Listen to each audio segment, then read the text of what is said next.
Welcome to Archive Obscura. Please help us bring you more of this type of content by liking and subscribing. Now, and of course, we've been visiting like crazy in 12 or 15 years. That's a long time.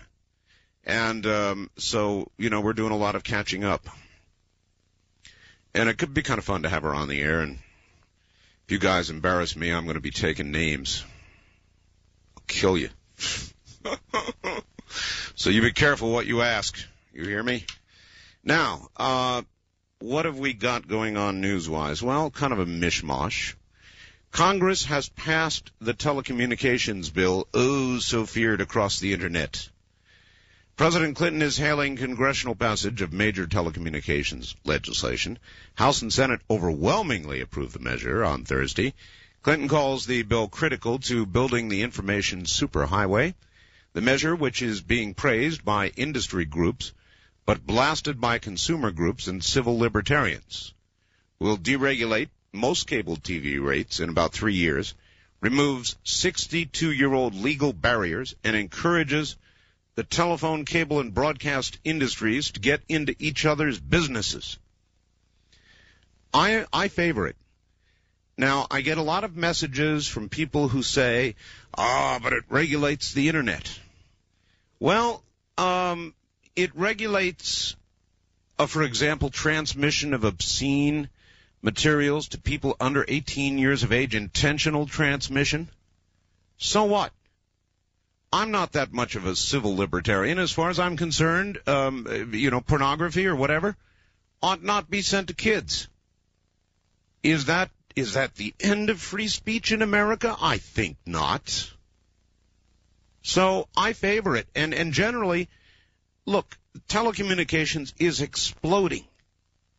And to allow competition with the telephone, cable, and broadcast industries can do nothing ultimately but good.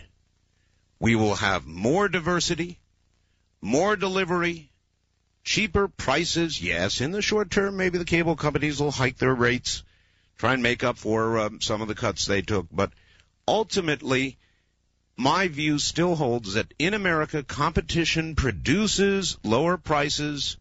And so I think in the end, it'll be good for you, it'll be good for me, it'll be good for all of us. So I do favor it. And I know there's going to be some argument with that. And there are people out there, many of them on the Internet, sort of anarchists who think that anything at all should go. Well, I'll tell you something. I don't feel that way. As a matter of fact, if it was up to me, people who would write messages on the Internet, slanderous, libelous kind of stuff on the Internet, ought to be required to sign their name to it, just as you would if you wrote a letter to the newspaper. They'd print it, but they'd require you to sign it. If you wrote an article for the newspaper, if you go on television, if you're Brokaw, you say something, NBC stands to be sued if they have libeled or slandered somebody. All the other networks. You write a book and slander somebody, you get sued. You go on broadcast and libel somebody, and you can get sued. So, I don't think the Internet and the information superhighway should be stunted, but I also don't think that it should be a land of anarchy where anybody can say anything about anybody they want without attribution. Now the cold. Now, I'm getting faxes from people who say, hey, it's wintertime. What are you guys talking about, all this weather talk? Well, it's leading a lot of the newscasts around the country because, baby, it's cold out there. A snowstorm taking aim at the East Coast now.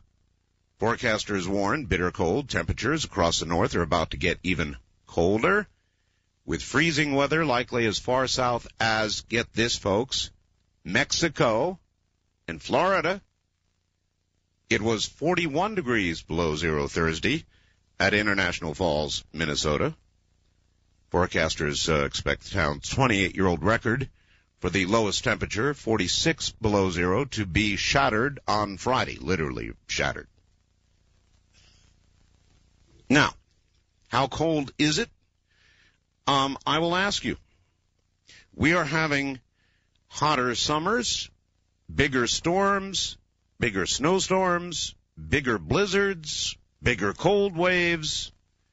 We are having weather that rivals the extreme of our politics. Now, do you suppose there might be something to that? The more extreme politics gets, the more weather becomes extreme. That's a reach, I know, but I thought I'd try.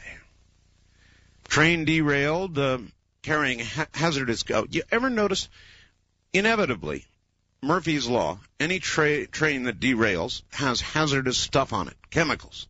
It was about 50 miles east of L.A.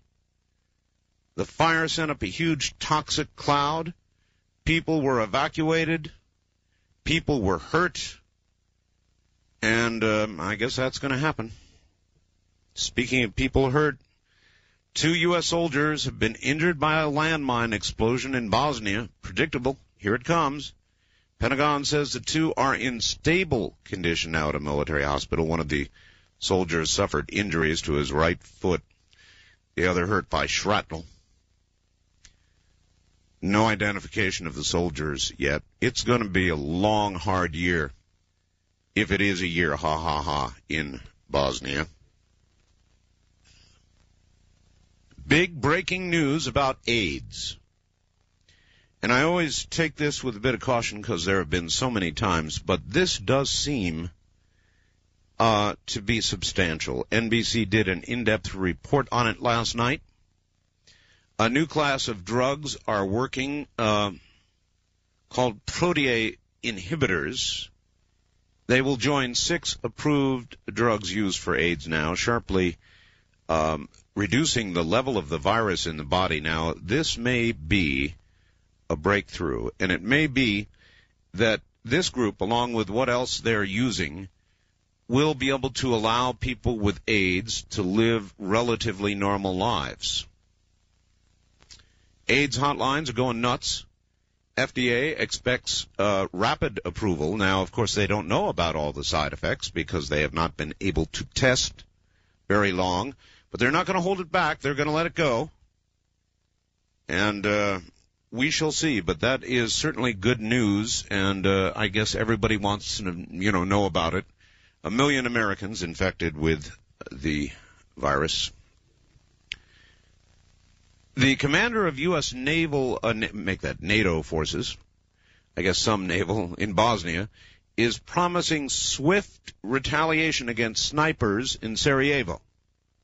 Says anyone who takes shots at any NATO peacekeeping troops had better be fast and be clad in bulletproof stuff, because we will attack without warning. And I keep wondering, there are 3 million landmines in Bosnia, and as our American soldiers lose feet and legs as a result of them, who are we going to attack?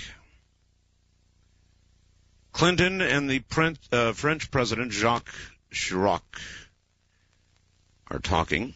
They're meeting in Washington, agreeing on the future of NATO and on efforts to achieve a total nuclear test ban. Yeah, we ought to be talking to the French about that, huh?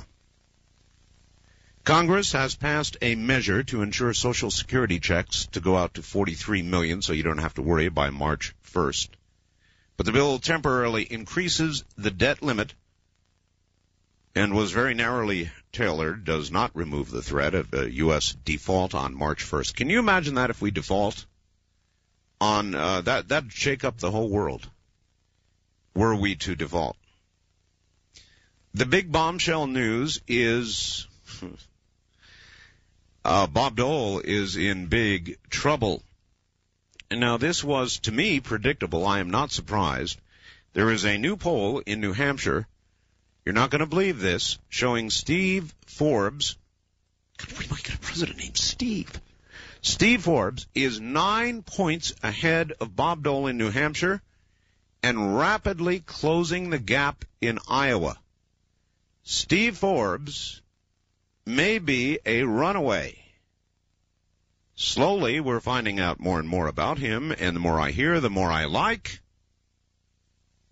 Senate Majority Leader Bob Dole dismisses the significance of a new poll, says his rival, Forbes, has taken a solid lead in the key primary state of New Hampshire, says we're not going to worry about polls. We're just going to win the race.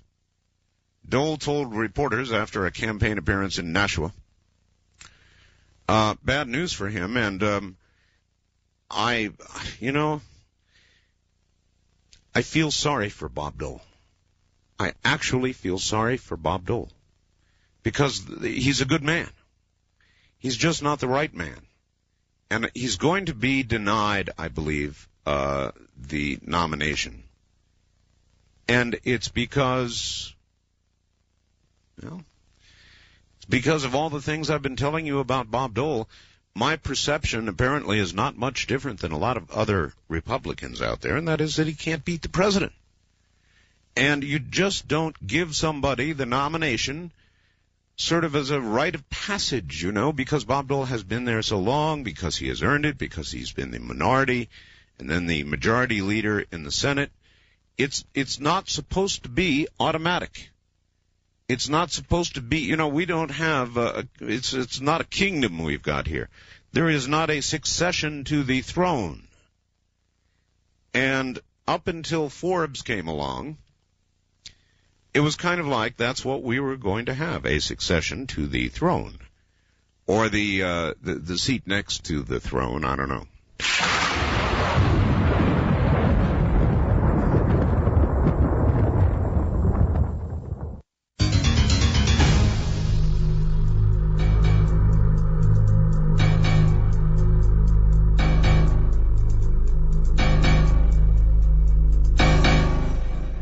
Art, regarding this is facts now, we're off into facts country here. Regarding the Kassebaum-Kennedy healthcare bill and its provision to force insurers to accept pre-existing conditions, could this be an attempt at driving insurers out of the health insurance biz so the government can take over our healthcare industry? Get ready, America.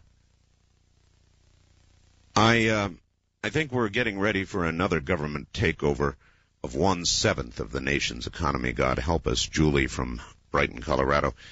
Now, this new group of drugs that will keep AIDS patients alive for a long time, or maybe even something approaching a normal lifetime, well, that's great news. But they are going to cost a fortune for the lifetimes now extended of the people with AIDS.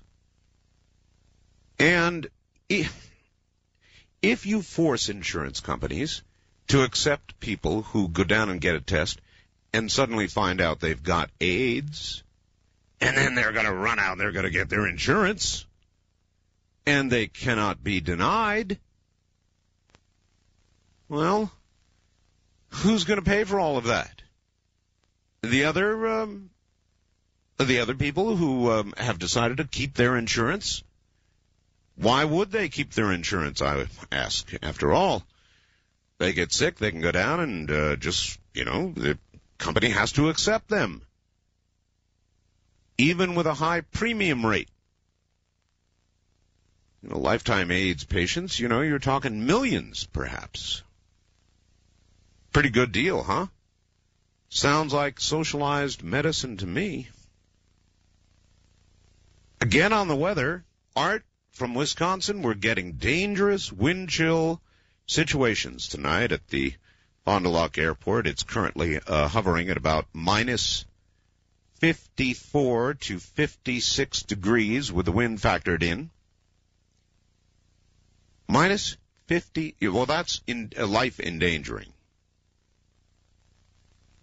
So, and my faxer obtained 3 frostbitten fingers just trying to put gas in my truck. That's cold. Now, check this out for weird weather, all right? This is from Martin in Albuquerque. Says that AP ran a story saying a severe storm over northern Japan, get this, dumped more than 22 inches of snow by Thursday evening, and another 40 inches could fall before all ends. Some isolated mountain areas will get twice that much. That's nearly never happened. Most airports in northern Honshu are now closed.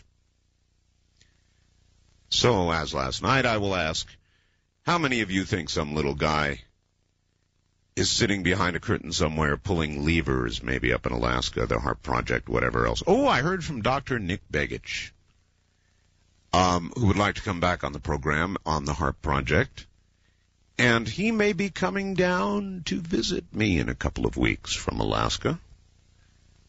And I'll be telling you more about that. So lots going on. And in a moment, we will take the plunge, open the lines, and we will talk about anything you want to talk about. 'Tis up to you. The night is yours. The calls unscreened. The topic matter unexpected. The show ranging from the funny to the very frightening to the sometimes ridiculous, sublime. I never know what it's going to be and don't want to. I'm Art Bell, and when we come back, it's Open Line Talk Radio all night long. This is Premier Networks. That was Art Bell hosting Coast to Coast AM on this Somewhere in Time.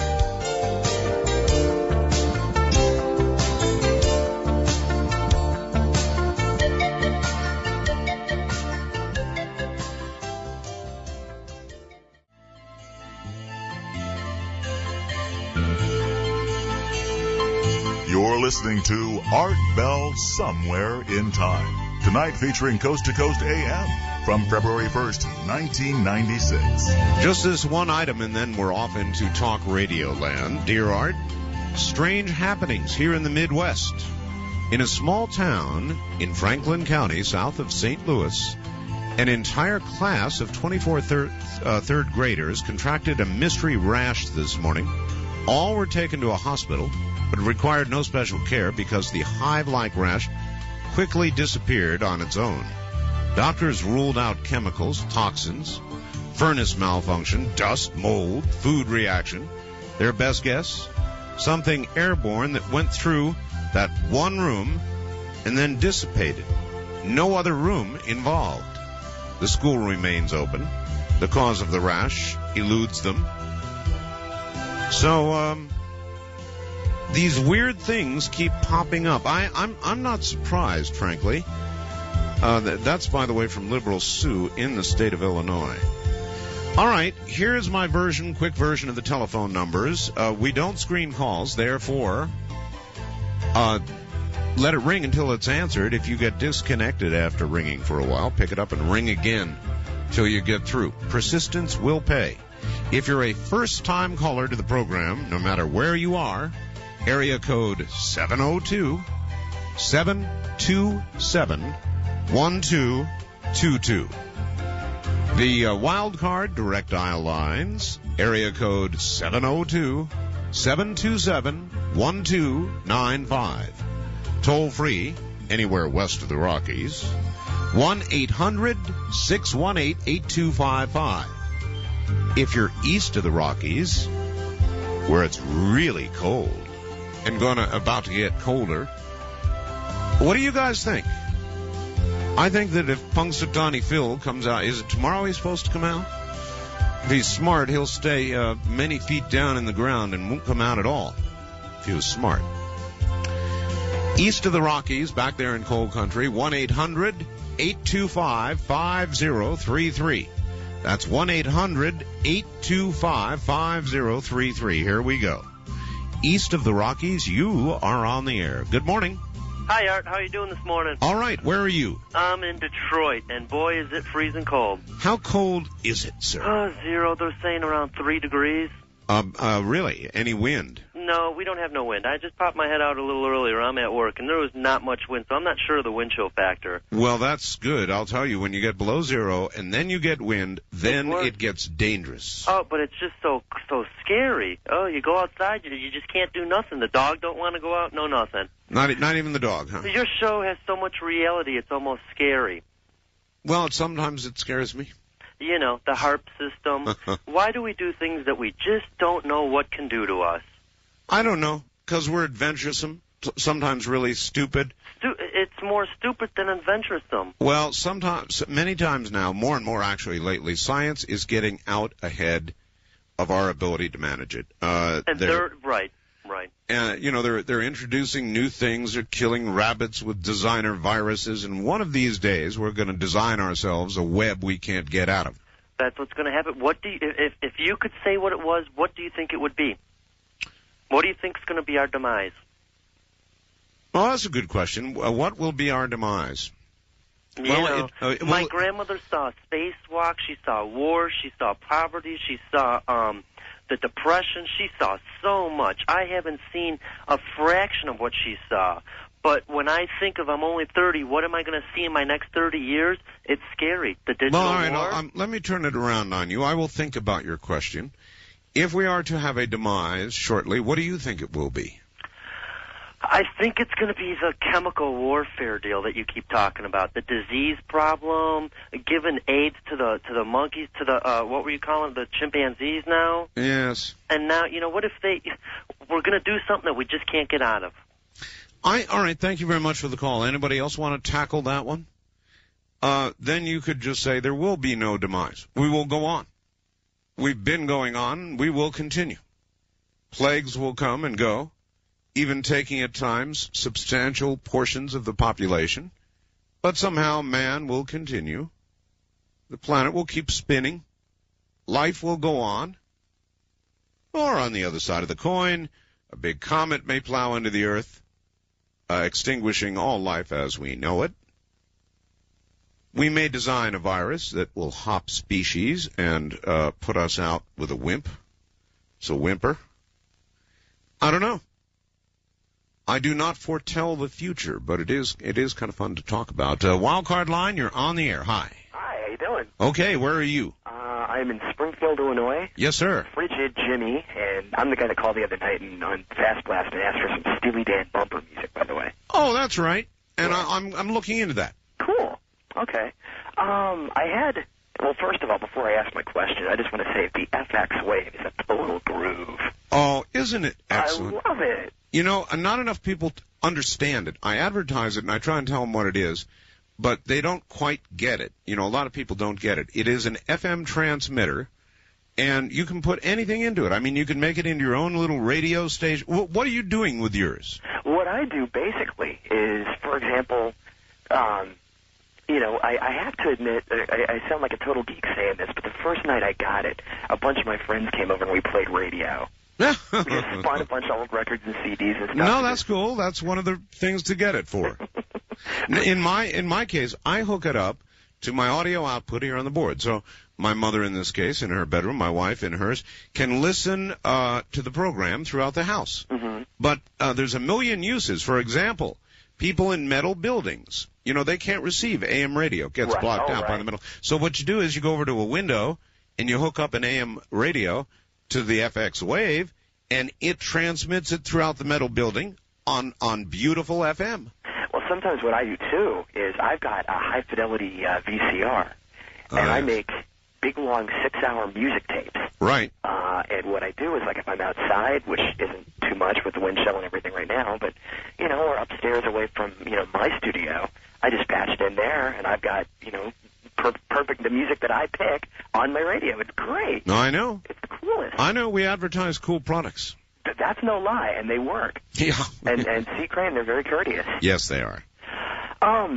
My question sort of relates to that, a little bit later than our imminent demise, I suppose. But I do radio, sort of, on a part-time basis. Yeah, me too. In a nutshell, what it is, it's a little show on a little 3,000-watt small-town FM station once a week for 3 hours. Right. And it's... What do you do? What kind of show? Well, it's simply it is to music radio what your show is to talk radio. It could be anything at any time. Oh. It's called Groove Time, and it's billed as that's my kind of show. The Eclectic Music Party. Oh, that's my kind of show. You know, it's rock, it's jazz, yeah, cool, old-time country. That's good. Well, the thing that is, I've been doing it for 4 years with some friends of mine, and I don't know a whole lot about the Internet, and I kind of sense that you do. I'm not an expert, but I'm learning more and more and more. I'm getting better all the time. I'll try to answer something for you if I can. Okay, well, it relates to retrieving audio via like a Sound Blaster card or something. Yes.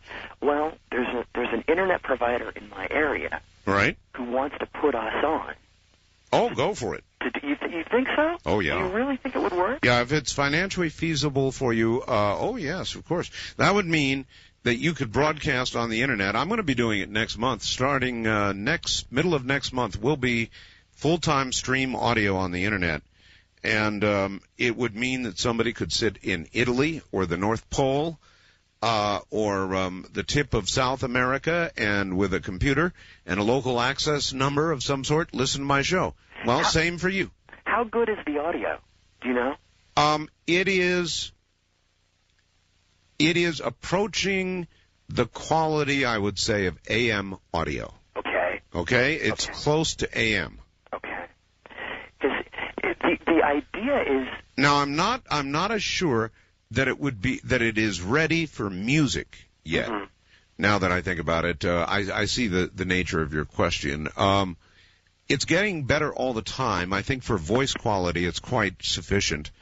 But for music, it's marginal. It's got a little bit of a warbly sound yet to it. So there you are. I would love it if it would get there, because what we do is so different from most everything that's on the radio. And maybe, if we just had even if just a few people in each different locale, if you're talking worldwide, eventually you can accumulate quite an audience. And the challenge of that is just, oh, man. Oh, you're absolutely right. Listen, I'm short on time. You said you had something on our demise? No, I said this was something separate from our demise. All right, separate from. That's good. Thank you. All right, from the state of Illinois. Yes, the Internet. I really am a fan of this telecommunications bill. It's going to set everything loose. It's deregulation. It's a good idea. It's going to create competition. In the short run, maybe cable rates are going to go up a little bit. So what?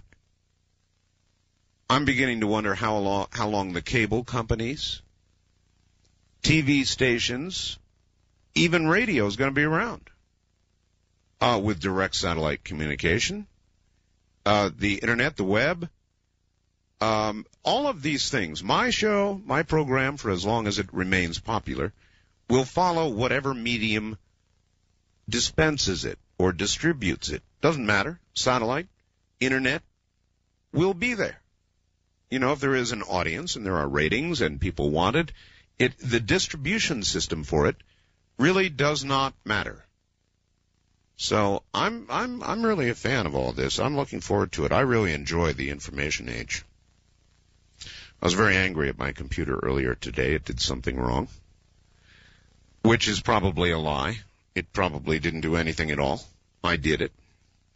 I should not blame a machine that simply responds to human error. First time caller line, you're on the air. Hello. Hi, Art. This is Joe. I'm calling from Evanston, Illinois. Hi, Joe. Yeah, well, I had a funny story I wanted to let you know about. I'm originally from Milwaukee, and I'm down here at school at Northwestern, and I just had a funny story about a football sportscast that I don't think got much national attention, but it was one of the funniest things I've ever seen on live TV. What was it? Well, the local sports team was down in Dallas, and they were doing coverage of the Green Bay Packers from Texas Stadium, and they had kind of a dual split-screen broadcast of the people down in Texas Stadium and the anchors back in Milwaukee. Right. And there was this local sports girl, and I'm not going to say any names or anything. Thank you. But they were commenting on Mike Holmgren riding a Harley Davidson to the workout, and she came out and she said. Now I'm going to be able to air this, right? Yes. Oh no, this is no. It's perfectly. Right. It's just. All right. She came out and said it was nice to see a successful motorcade in Dallas for a change. And she honestly got said it, and I don't know if she had been thinking it up for a while or if it was just like a spur of the thing. that she thought would be funny, but it was really hilarious. I'll try and get a copy of the tape and. Well, there are hilarious things that occur on live radio and television, and that's why I like this program. Yeah, because it's live. It's not a tape repeat, and it's not screened, and so you never quite know what to expect. Now, every now and then, that results in absolute unmitigated disaster. But that, too, is entertaining in its own perverted way. Yeah, well, yeah, and the other thing, I'll just leave it up to you. I was wondering if you saw the Nightline on Hillary Clinton the other night. No, Nightline airs here, unfortunately, after I go on the air. Oh, okay. So I always get to miss it. Thank you very much for the call, and I appreciate it. I understand it portrayed Hillary as quite the shrew. That be accurate? I didn't see it, so I don't know. I got a bunch of faxes about it, though. What do you think Hillary's like in private with Bill? You think she's a wild one? Think she pushes him around? I suspect so. I mean, you can sort of look at her face and you can see it in there. It's kind of like, you're going to do exactly what I tell you to do or else. And then you look at Bill Clinton and you look at his face and it's kind of like, yep, I'm going to do exactly what she says. But I mean, I could be all wrong.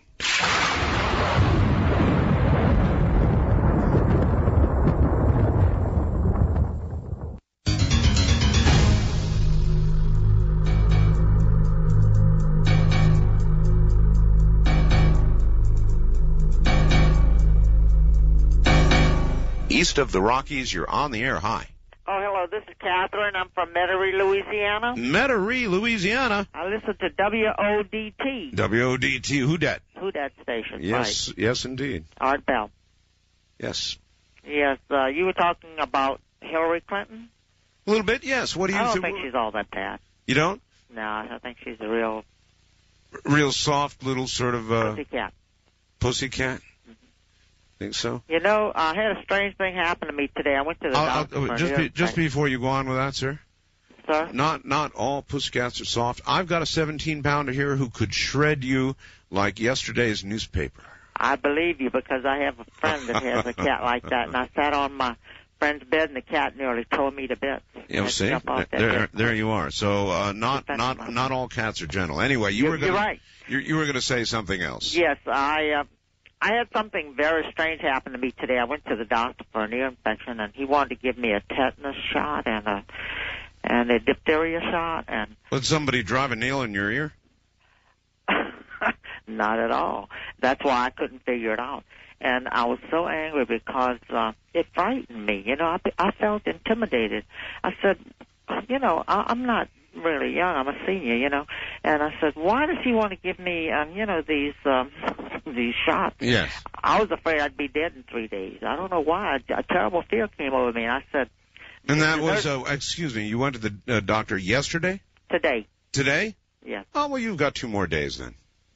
No, I didn't take it. The nurse came with the shot, and I said, I absolutely refuse. She said, you don't want it? I said, you know what? You can do that. You can do that. I'll tell you something. I've got a bad back. I was so I used to go to the hospital a lot for my back. Right. And every time you go to the hospital, just like clockwork, they send you in for an X-ray. Right. Well, I got sick of it. And finally I said to one doctor one time, excuse me, doctor, he was writing up the X-ray order. I said, listen, I've had a lot of X-rays. I'm beginning to be concerned. I really don't think I want to get X-rayed again. Right. And he stopped cold. And he looked at me and he said, you're right. I said, I am. Well, sure. He said, yeah, we don't really need to do this, and canceled it. We have a right to refuse, and I refused today. I definitely did not want that shot because I don't feel that my day and age I need a tetanus shot because I was afraid it would give me a tetanus. It would give me the lockjaw, whatever, diphtheria, whatever they wanted to give me. I just feel, I heard someone on your show one night say that he lived a healthier life and never got a cold or anything because he didn't get the shot. Well, he may be absolutely right. You may be right to have refused the tetanus shot. On the other hand, in 2 or 3 days, you may begin drooling and die a terrible twitching death. but it wouldn't be from that. That's right. It wouldn't. But anyway, I wanted to go back to the question you asked earlier about how do you think that the end is going to come. Now, that was not me. That was a caller. It was a caller. That's right. Okay, could I It is a cool question, yes. How do you think, if the end is going to come, it will come? Yeah, I think it's going to be through chemical warfare, because they said rain will fall from the heaven. Fire will fall like rain from the heaven. Fire? Fire will fall like rain from the heaven. From heaven, I see. Uh-huh. But the world will not be completely destroyed, as you said. I think that this will be here to time indefinite. Well, there'll be people left. Trouble is, right, there'll be the politicians, because they'll go deep down into the bunkers. They'll be left, right? Yeah, you have a point there. If only we can do away with that. The military guys, they'll be left deep down in the bunkers, right? We only want good guys, so we can live in peace and harmony. But that is not the way it's going to work. In the Garden of Eden, I hope. All right, sir. I appreciate your call. I enjoyed talking to you, and I tried about 6 times. I kept getting, a ring, but then I would be disconnected. Yes, I know. The phone company. I was determined tonight because I have mental power, Well, it worked. Positive. It worked tonight. Thank you. All right, thank you. Metairie, Louisiana. Metairie, Louisiana. In New Orleans. I would really, and I'm thinking hard about New Orleans at Mardi Gras. I've never, ever seen, it's one of the things I have not seen is Mardi Gras. Would I enjoy it? Would it be worth making a trip down to New Orleans for that, well, some call it a pagan celebration, actually, and with the few photographs and pictures and motion pictures I've seen of Mardi Gras, it is kind of pagan and appealing. Would I enjoy Mardi Gras? Ah, well, coming toward the top of the hour, more open line talk radio next. This is Premier Networks. That was Art Bell hosting Coast to Coast AM on this Somewhere in Time.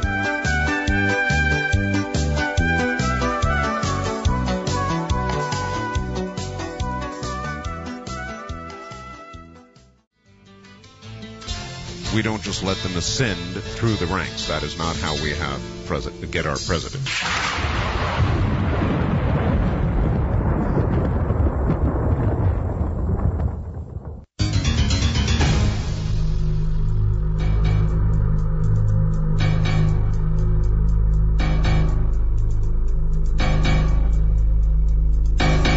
First time caller line, you're on the air. Hi. Hello there. Going once, going twice, gone. Wild card line, you're on the air. Good morning. Good evening, Mr. Bell. This is Ben from Oregon. Hi, Ben. Say, could we talk about the ultimate in welfare tonight? What is the ultimate in welfare? The ultimate in welfare is when a man refuses induction to serve in the U.S. military. There's no such thing. And another person goes out. There's no such thing. We have only a voluntary military well, now. We're talking about in a past tense. I see. Oh, so it was the ultimate in welfare. Right. All right. Well, the recipient of this kind of welfare is the person that refuses to go to war. Someone dies in his place, and then he ascends to great heights in this country. Wait a minute. Goes to send other people off the war. This is beginning to sound like primary colors. Well, I'm going to tell you. Well, what do you call it when someone has an attitude? You go, I wouldn't go, I was too good to go. Don't do as I do as I tell you. Now, isn't that the ultimate in a welfare recipient? Well, I'm not sure welfare recipient is the right word. Other people would use other words, some of them quite mean. I'll tell you my attitude about it. I don't condone at all Clinton's behavior. That's, for anybody who doesn't know, that's who. Well, I did, and you and I both know that's who we're talking about. But so I don't condone it. He was wrong, but on the other hand, he's the president, and he was duly elected, properly elected, and he's the president, and he actually is, nauseating as it may be, the commander-in-chief. And when he gives an order, it is the military's job to follow it. Oh, I agree with you, but can I say one more thing? They don't have to be happy about it, but they follow it. God bless Steve Forbes. Let's hope he makes it. I thank you for the call. Yeah, that's the big news, boy. Steve Forbes is just going nuts. And it's, I guess it's karma for Bob Dole. Poor Bob Dole. George Bush did it to him in 92, and now it looks like Forbes is going to do it to him this year.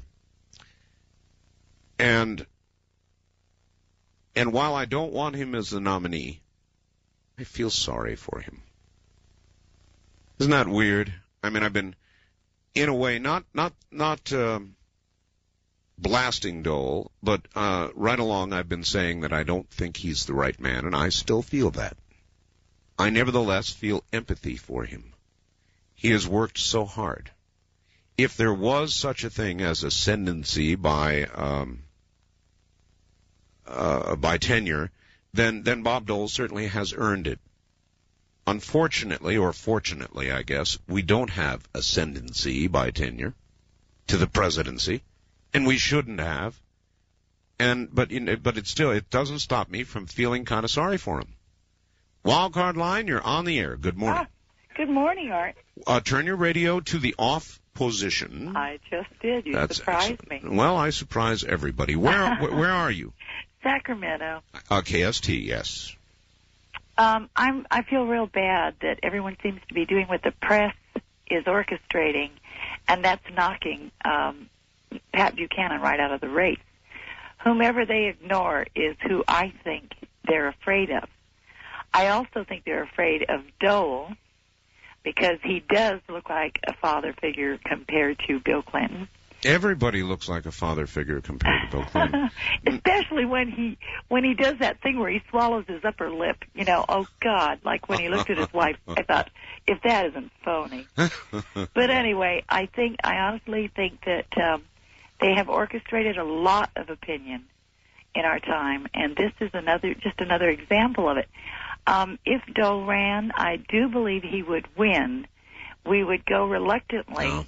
Like little kids. But no, I'm sorry. I think you're wrong. I really don't think Clinton can. And another thing you guys are doing, you too, is you say, I'm afraid he might win. You know, don't give it to him. Who said that? Everybody. A lot of people are saying, he's so smart. Who says that? I think I've heard you say it too. That he might win. About Bob Dole? Yeah, no, about Clinton. Oh, Clinton, yeah, he might win. I really don't think so. Oh, I do. He's more likely to win than not. It has nothing to do with intelligence. It has to do with Clinton being the ultimate politician. Now, don't go by yourself. Well, Stop. Art. Take a deep breath. Now, look, you see through the man, but read the polls, ma'am. The polls are not wrong. Most people in America don't see through him. He tells people what they want to hear. They like that. They're going for it. All right. I think you're counting on a lot of people voting who, if there's one thing that's going to save this country, if the militias want to do something really worthwhile, and all the Republican women's clubs, go check out how elections are handled, because we've had scandals in our county. They had them in San Francisco when Willie won, and I believe they've had them nationally. And I think we have to really review how votes are counted and policed in this country. Otherwise, well, now you're talking vote fraud. Yeah, I really am. Yeah, and I think it happens. Everybody goes, "Oh, how dare you say that?" I generally don't believe it. There is vote fraud on a wide scale. I believe it. I don't think so. Oh, I think it is. But anyway. All right. Well, I appreciate your call. Thank you. Yeah, of course there's vote fraud. I mean, dead people voted in Chicago. I mean, it's happened. But on a wide scale, no, I don't think so. Generally, our elections are on the up and up for the most part. You know, I think that a lot of people talk vote fraud when elections don't come out the way they want them. It's kind of like polls. An awful lot of people call me up, and when the polls come out in a way they don't, with something they don't agree with, they say it's a fraud. I don't think it is a fraud. For the most part, polling is relatively accurate. I think you'll find the surge right now by Forbes is going to be validated by the New Hampshire primary results. And I think Bob Dole's going to be in the dumps. Only thing is we don't know enough about Steve Forbes yet. Yesterday he came out and said he does not believe in same-sex marriages. They asked him. Somebody the other day said he favored gays in the military. Well, I hadn't heard that. But he came out last night on NBC and said he definitely does. You know, he said, look, if two people want to live together, that's their business. But as far as society sanctioning same-sex marriages, no, I think not. So bit by bit, we're learning about Forbes. And I, too, do not favor same-sex marriages. I don't think that... Well, if you, what about that? It's really a good question. How many of you think people of the same sex ought to be able to get married, just the way a man and a woman can? I've never been in favor of that. But on the other hand, my attitude is, to leave people alone if they leave me alone. I mean, it's their business. What they do in the bedroom is their business. But to sanction it. With marriage, I'm certainly not ready for that. Are you? Wildcard line, you're on the air. Charlie, Liberon, California. Hello? First of all, I'm going to say this slowly for those in the audience who are excited about DuPont. Say it slowly, Charlie, so you get it right. So obviously DuPont? Excited about DuPont? Is that what you said, Charlie? You need to slow down a little more, I think. Not DuPont, Forbes. I get all those rich Republicans. Just slow down. DuPont, take a big breath. Forbes, yeah. Bush, they're all yuppies from, born into wealth and not knowing anything about the common guy. Of course, I guess that's true with most conservatives anyway, whether they were born that way or not, isn't it? Well, let me just say about this Forbes guy that... How you doing down at the border, Charlie? Down at the border? Yeah, you are a border guard, right? U.S. Border Patrol agent? No, I'm a U.S. Customs agent. Oh, I'm sorry, Customs. That's right. Yeah, we're kind of interested in other things. Anyway, let me just say that as far as I'm concerned, I think if this guy were to win the nomination, which he won't, I think what he's going to do is damage Bob Dole and beat him up all the way until Bob Dole eventually gets the nomination. But if he were to get the nomination, yes, Bill Clinton's people would be throwing a party, an absolute party. You think so? I think the thing about Bob Dole can stay within 10% of Bill Clinton, which means if Bill Clinton makes a major mistake, Bob Dole can win the presidency. But wait a minute. Bob Dole can hardly stay within 10 points of Steve Forbes. Well, I think Steve Forbes threw $10 million at the guy of negative commercial. Yep. But the thing about Steve Forbes is that Steve Forbes, I mean, he's a paper tiger. He's going to fall all apart. And the thing about Steve Forbes, you put Steve Forbes in there against Bill Clinton, you're talking about a slaughter. At least Bob Dole, I think, could hold his own. And so... Well, what you really think is that the election would be close, maybe 8 points, 4 or 5 points even, and Clinton would win if it was Dole. And you're scared to death of Forbes, and you just won't admit it. I think if you think that, I think you need a political examination. Bill Clinton would wipe Forbes out. First of all, Forbes' plan on the flat tax thing alone would absolutely destroy his candidacy. Just that alone. That's why I don't think he's going to even get the nomination, because you can't run on it, and Bob Dole's already attacking it. Charlie, if I were a political proctologist, I would pronounce you terminal. Well, I would say if you honestly sit there and you honestly believe that Forbes would stand any kind of a chance, A, of getting the nomination, which he won't, and B, of beating Bill Clinton, you got a very, very serious problem. Well, that's what you really mean, and and I can always tell when I'm hitting the mark, because you come in here sort of with a higher tone of voice, all concerned, laughing it off, 3 octaves higher than you ought to be. You want to know the candidate that the Clinton people fear most, and this is what every political expert in the country is saying, is Lamar Alexander. Well, that may be so. Common sense should tell you that Lamar Alexander would be the strongest candidate to put up against Bill Clinton. In a lot of ways, he might be. But what happened? But he has not caught fire. But I think why hasn't he caught fire? Because I think it shows you how extremist the Republican Party's got. You look at That's not altogether untrue, but the extreme of your party is just as far out there, Charlie. Well, all I can say is that if you run a guy who the first thing he's going to do is get rid of one of the major tax deductions as far as homes, home mortgages. You can't run on that. Yes, you can. And part of it's yes, you can. Look, and I'm a homeowner, and I take advantage of that every year like clockwork, Charlie.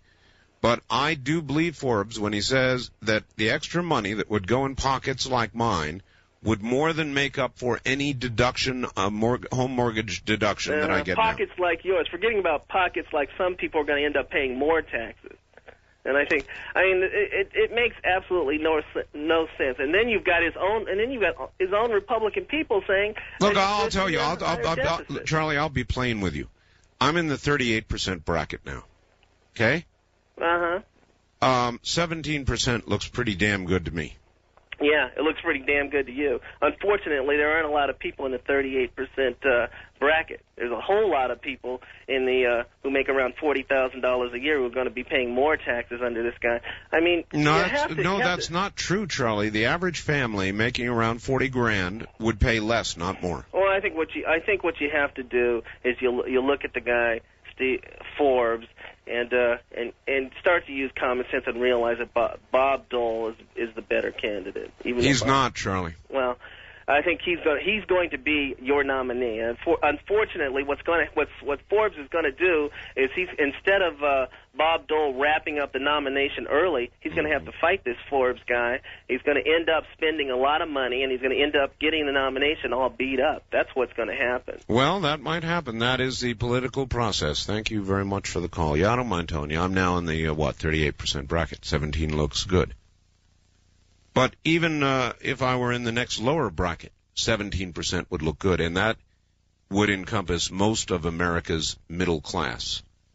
I'm not completely sold on the idea yet, but I am interested in it and in Forbes. And there is more to Forbes than just the flat tax. More and more, we're beginning to hear more and more, and the polls are going up, not down. West of the Rockies, you're on the air. Hello. Hey, let me turn down my radio. All right. Thank you. Two things. Okay. I think the only one, I read a couple books about Bill Clinton, and I tell you, the guy is very, very lucky. His campaigners couldn't believe how many times he almost shot himself in the foot by all these things that would come up. He has a way of rebounding. I mean, he gets down in the dumps. It looks like it's the end, and that's why they call him the comeback kid. Yep. I think people will vote for him. They think he's strong, a leader. He's young, and they think that he's like another Kennedy. And Kennedy got a lot of votes because he was good looking, and the wife and all that. And another thing, Art, in the aftermarket, gold is up $6. What is the current price? Do you know? $419.80 in the April contract. Oh my God! Is it up to $419? Well, this is in the aftermarket. Wow. Silver is up. I'm sorry. Right now, silver is up 8 cents. 8 cents, huh? From the New York close, right? Well, I am not surprised. I'm not surprised on the gold. And I'll tell you something. I would pay more attention to the price of gold than I would each new daily record of the stock market. Yeah, I know. Gold is outperforming and silver, and it's, I don't know. It's since January. The beginning of January, it's at 389.80 or something, and that's a huge move. Oh, huge! Yeah. And I'm very pleased personally about it. Actually, I've been telling me too. I've been telling people about gold for a long time, and now here it goes. And I mean, here it goes. I'll bet you we could get another rise in gold as things get closer to crunch point. That would rival. You remember when gold got up to 800 once? Yep. It could happen again or go beyond. Yep. Anything? Who knows? It's just the monthly charts don't look like that, but it's they're ready for big outbreaks. So okay. I appreciate the call, sir. All right. We'll be right back. The trip back in time continues with Art Bell hosting Coast to Coast AM. More Somewhere in Time coming up.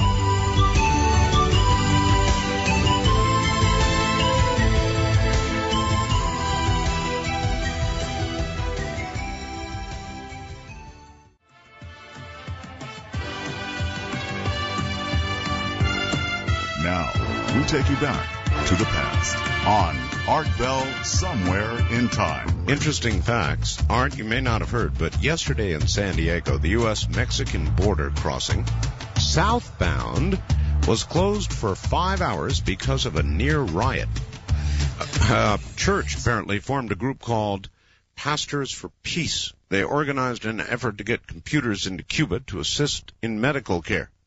U.S. Customs received info weeks back about the effort, challenged the church with potential criminal action should the group attempt the border crossing.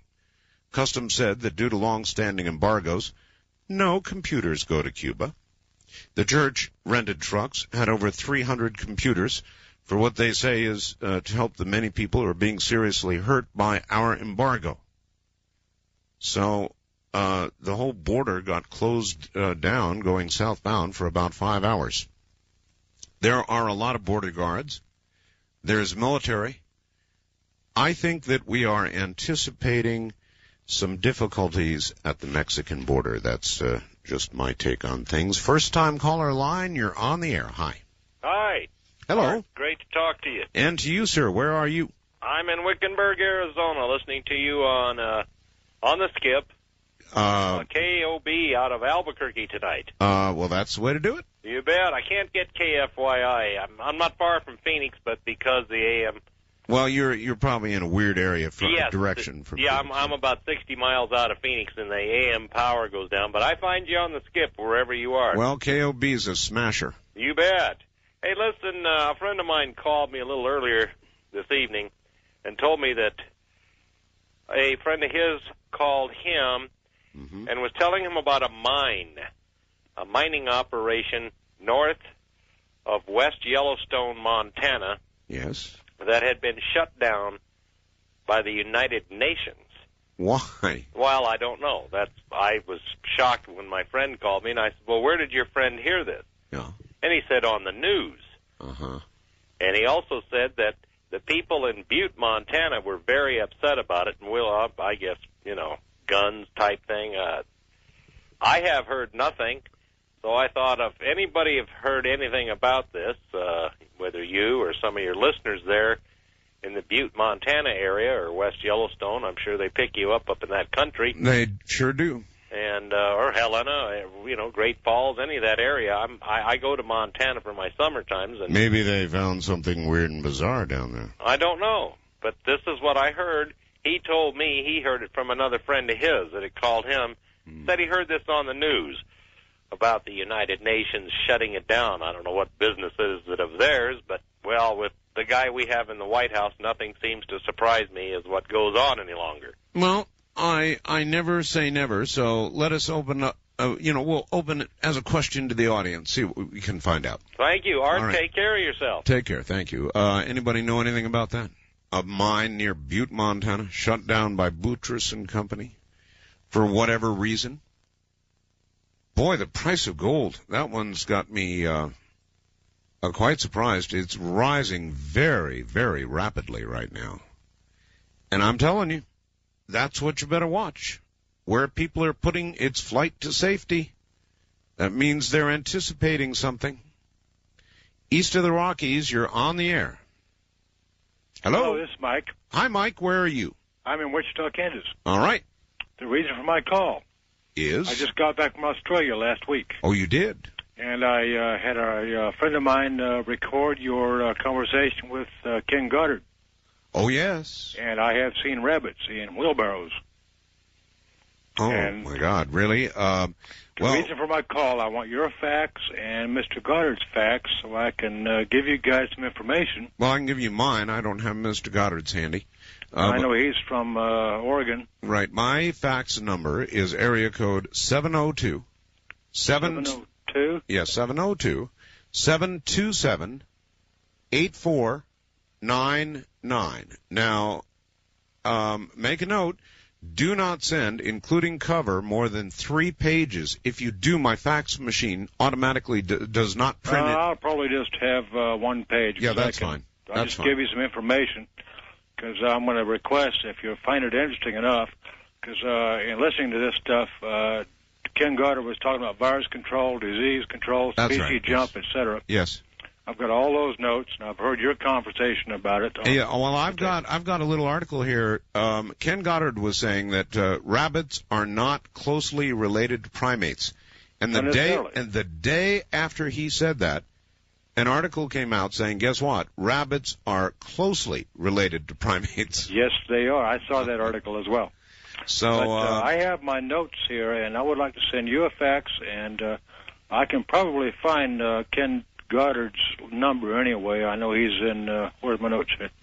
He's at, not Eugene, he's in, I got my notes here. But I would like to send you a fax regarding that, because I just got back from Australia. I was there visiting, and I took a little trail to the outback, and I saw dump trucks full of dead rabbits. Yep, I know. Amazing. They're dying by the millions. It's amazing. I know. I appreciate your call, sir. Thank you. They're dying by the millions in Australia. It is a designer virus. It was on an island off Australia, and they thought nothing can go wrong. We will simply test it on this island. But, of course, it got out. And when it did, and the rabbits began dying by the millions, at first the Aussies clapped and yelled and screamed because they've got a plague of rabbits, and they were really happy. Now it may well be that they're beginning to get a little worried because all the rabbits may die. Before they do, they may pass this on to another host. And it is a form of hemorrhagic fever related in some way to Ebola. Same family, same idea, dissolving organs, that kind of thing. And one of these days, we're going to do something we're going to be very sorry for. It may not be this day, but one of these days. East of the Rockies, you're on the air. Hi. Hello, Art. This is Forrest in Lexington. Kentucky, yes, sir. Yeah. You were, over the past couple of days, you've been asking about Clinton's insurance bill and health bill. Well, this Kennedy-Kassenbaum bill that would mandate that insurance companies would accept you when you get sick, even with some sort of prior condition, yeah. Yeah, if you'll take a look at Kentucky's H-Bill 71. Right. I believe you'll find it word for word. Probably. Since the House passed that bill, my insurance premium has gone to 300%. Wow. Well, how could it not? I mean, if people are allowed not to get insurance until they need, it's like saying you don't have to have car insurance. But listen, if you get into a terrible accident, you go down to the Allstate or whoever, and they're forced to sell you insurance and pay off on the accident? I don't think so. Well, that's what they're doing here. We've got a morning talk show that comes on directly after yours does. Right. After you go off. Well, it's an hour after, but you've still got an hour we don't hear. Right.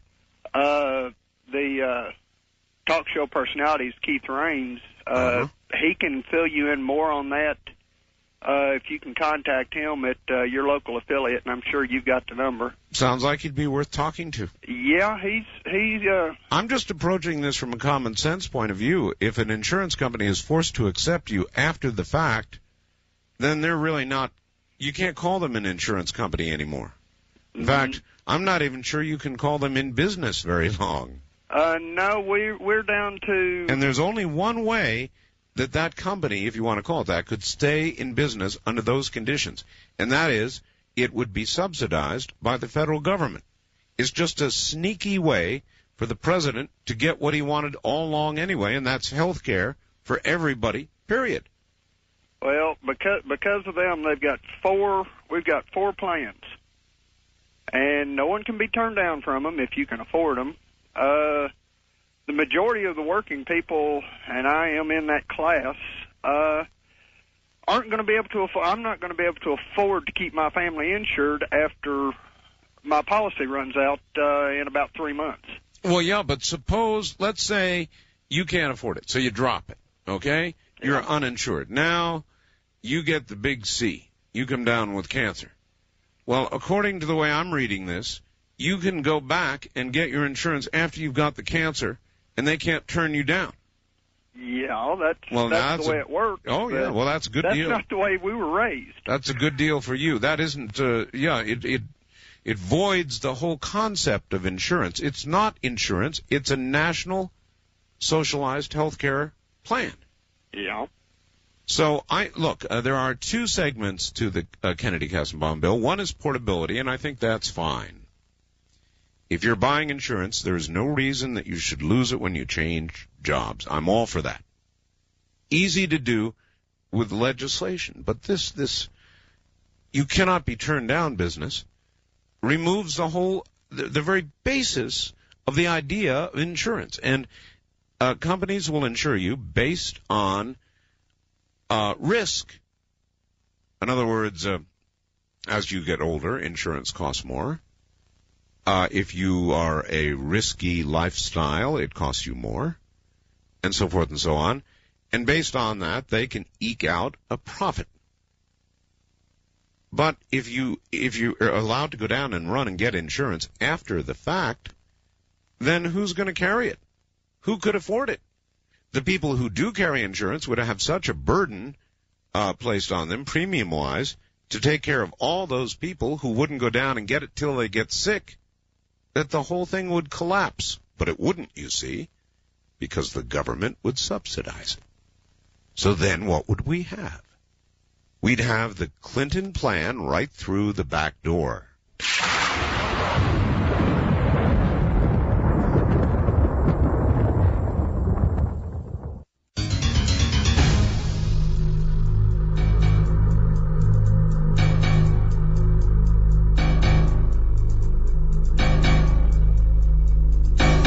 East of the Rockies, you're on the air.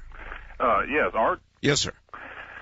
This is Jeff from just outside of frozen Memphis, Tennessee. How frozen is Memphis? Well, it's compared to what our northern relatives have to put up with, not very much. But I've heard another big snowstorm is headed to the northeast. Yeah, Memphis has a magic snow dome over it, and if there's snow coming this way, it'll either go south or north of us. Don't ask me to explain it. It just continues to happen that way. Well, maybe you guys live right. I don't know about that. What I wanted to talk about is something I've been anxious to a subject I've been anxious to broach with you for quite some time. Yes, sir. Have you ever heard of a phenomenon called the Bell Witch? The Bell Witch? Right. You're not saying something about my wife, are you? No, not at all. Okay, all right. Not at all. I'm sure she's just lovely. I'm sure she's wonderful. I'm just kidding you. No, I understand. What is the Bell Witch? The Bell Witch is a well-documented paranormal phenomenon that occurred back in the late 1700s and occurred through into the early 1800s. When I say well-documented, it's well-documented by most of the prominent Tennesseans of the era, including Andrew Jackson. Yes, sir. It was a entity which was called by the common folk the Bell Witch, although was not a human entity by any means. There's been different theories. One that it was actually a dispossessed demon. One that it was possibly even an alien entity. But it goes along the lines, if you believe that, basically that if you have superior technology, it appears like to be as magic to those who don't understand it or whatever. But there's lots of documentation about it, and the reason I wanted to bring it up to you is I remember way back during your Halloween show, you made a mention that if there was a haunted house that someone knew that was very well documented, a very haunted house that you would like to know, and I can't remember whether you said you'd just like to visit there one day or whether you'd actually like to do a show from there one day or whatever. Well, there's not a house involved with the Bell Witch legend anymore. I wonder if I would do that. I mean, I have a big mouth, but if it was really a haunted house, would I go there and do a show? I might. Well, let me tell you this little story. And there might be dead air about in the middle of it. That's true. That's true. The Nashville Tennessean sent a reporter and a photographer back in the 1980s on Halloween night to do a story on the Bell Witch. Great assignment. Yeah, right. And the only part of the Bell Witch legend which is still existent, since the homes that were built in the time which she frequented are now dilapidated and gone, for good, was an area called the Bell Witch Cave, and it's currently owned by a family called the Kirbys, who have people from all over the area that come and visit there. And in fact, if you wrote a letter to the owners of the Bell Witch Cave, quote, the Kirbys, and sent it to Bell, Tennessee, you would, Adams, Tennessee, you would actually get that letter mailed to them, because everyone in that area knows who they are. But they allowed this to occur. The reporter and the photographer set up a camp just inside the entrance of the cave, and they didn't want to go any deeper because they saw a few brown recluse spiders. Yeah. So they decided they were going to set their cots up more towards the outside. Okay, we've got to hurry here. I understand. They heard a voice that sounded like a scream come from the back of the cave towards the front of the cave, and when it got to about 10 feet away, they both lost their nerve and bolted. A scream? Yes. Well, that would do it for me, too. I don't like screams.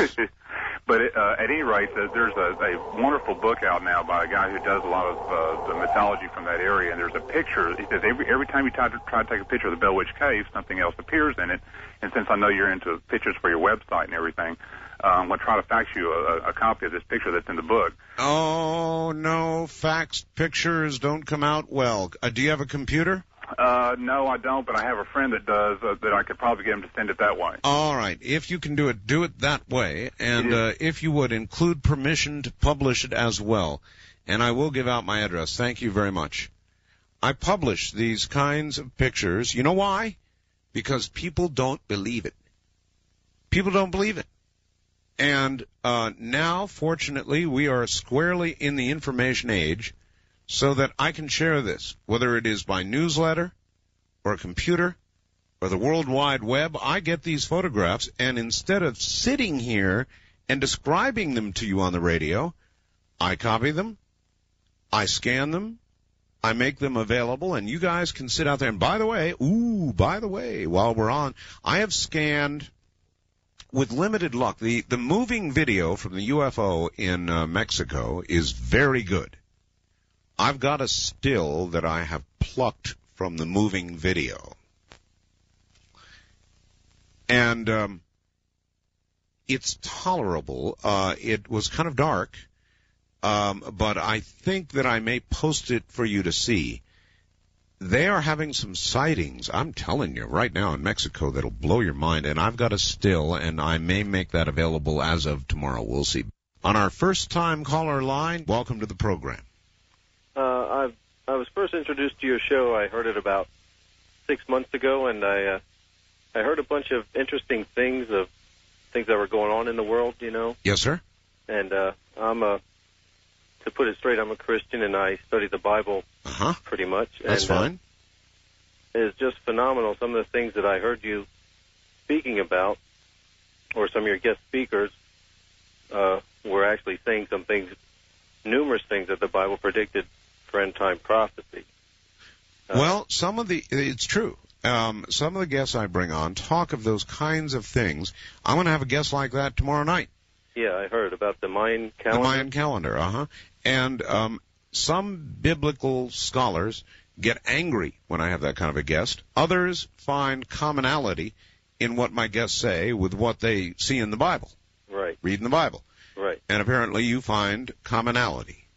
Exactly. Some of the things that you had meant that were talked about with the United Nations kind of taking over control of things, the Bible predicts that there will be a one-world government in the last days. You've talked about earthquakes and pestilence or disease. Yes. Jesus himself had predicted in the last days that there will be famines, earthquakes, and disease in the last days, in the generation that saw. Yeah, but also it says no man shall really know the time. Exactly. So we have earthquakes, we have famine and disease. As a talk show host, I have simply noted in a very secular way, and I watch the news very carefully, there is a lot more of it going on. Now, I don't put a religious significance necessarily to it. Right. But you can interpret it any way you want. It is on the increase, and I call it the quickening. Sir, I've got to run. Thank you for the call from Delaware. We're going to break here at the top of... You're listening to Art Bell Somewhere in Time. Tonight featuring Coast to Coast AM from...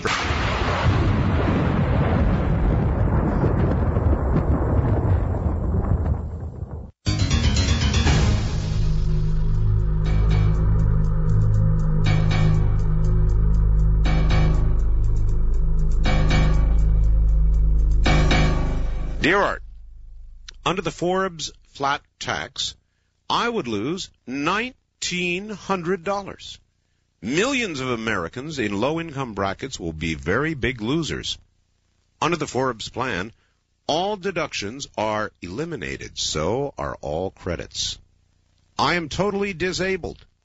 My wife of 20-plus years lost her job last year due to plant cutbacks, and I've got 3 children at home. Now, wait a minute. The loss I refer to is the loss of the Earned Income Credit, for low-income families. I agree it's not fair to other taxpayers to give someone more money back in the form of a refund than they actually paid in to the federal government in taxes. But the fact remains that many will lose this credit. This will translate into a real tax loss for those that need it. David. Well, on the face of it, that's probably true. Let's see, you're married and you have 3 children and almost no income, so you pay no tax. Under the Forbes plan, you would pay no tax. But you're probably right. Under the Forbes plan, all deductions. Well, wait a minute. That's not a deduction, though, is it? So, I'm not an accountant, and I cannot answer this. Maybe somebody else can. Can anybody tell me what would happen to this man under the Forbes plan? He pays no tax now. He would pay no tax under the Forbes plan, but under the Forbes plan, with all deductions and credits gone, he would lose the credit he has for being disabled. Low income. Art, Steve Forbes has the answer. Why don't we do something about all those lazy freeloaders who aren't able to pull their weight in the job market? Free trade is not the problem. It's laziness. Unemployment is low. Over the last 7 years, first-time claims for unemployment have only averaged around 350,000 a week. That's nothing. 350,000 a week times 52 weeks times 7 years equals 127,400,000. That's peanuts. When are these people going to wake up and go out and get a job? Pat Buchanan is off the mark when he claims free trade is costing America jobs. We need somebody like Steve Forbes who supports free trade so we can keep the cost of goods cheap here in America. D in Auburn. Or this. Art Bell, Steve Forbes. He's saying exactly what people want to hear. Doesn't that remind you of someone else? Wake up and smell the coffee. He would never be able to follow through with any of his idle promises. I'm going to vote for Dole in the primary, and if Forbes wins the Republican nomination, I will vote for Clinton. Love your program, he says. Now, let me get this straight. You're going for Dole, but if Forbes wins, you're going to vote for Clinton. That's remarkable. Absolutely remarkable. What a choice. Sheesh. Let's see. I left a file called Wash Zip on the BBS. What it is a trial brief for proving driving is a constitutional right. Well, I'll read that. A lot of people think driving on the roads is a constitutional right. You don't need a license. You don't need insurance. You don't need any of the stuff they tell you need. You can just do it. Then this, Art, I think you are guilty of becoming a little like the mainstream press, supporting Clinton by default because you think he'll win. Well, I'm just telling you what I think. If that makes you think I'm like the mainstream press, then I can't do anything about that. If Forbes is the candidate, he may well give Clinton a run for his money. I don't think Bob Dole can win. It's true. I'm sorry. I'm sorry if that makes you think that I have sold out.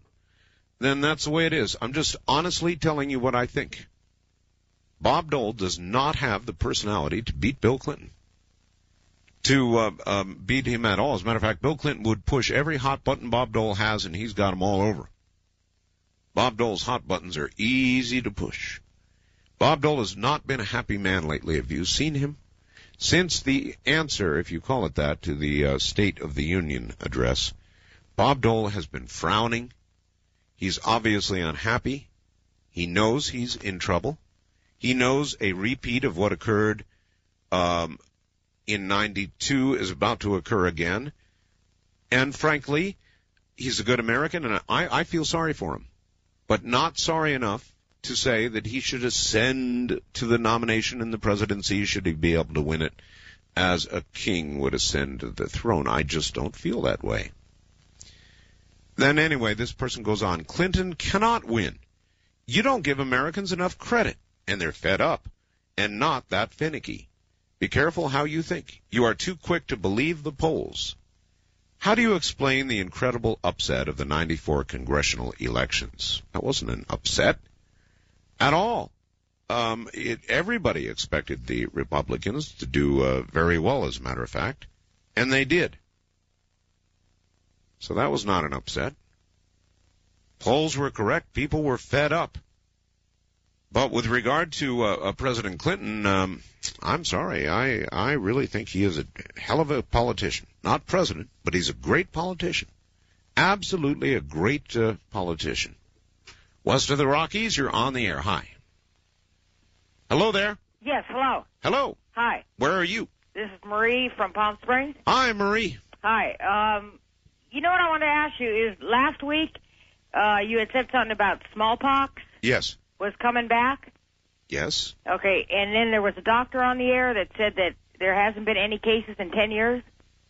Oh, there has been. There has been? Yes. Okay, I just wanted to find out about that. Mm-hmm. Because I know the doctor said there hadn't been in 10 years, and you said that, smallpox was coming back. That was a lady doctor who called from Arizona. Right. No, they have had smallpox. Okay. And one other thing. What's your reason why you don't favor same-sex marriages? What's your opinion on that? It's a really good question. I'm not saying it's right or wrong. I just want to know why you don't think it's right. Because I feel it's unnatural. But it's not unnatural for them to live together? I do think it's unnatural for them to live together. I don't think society has any right to prevent it. Okay. Okay, that's what I wanted to know. Right, thank you. That's the best answer I can give. People do unnatural things all the time. That's one question. Do I have a right to stick my nose into their affairs? No. Does the government? No.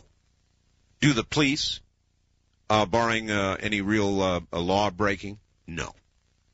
So if two women or two men want to live together, that's their business, not mine.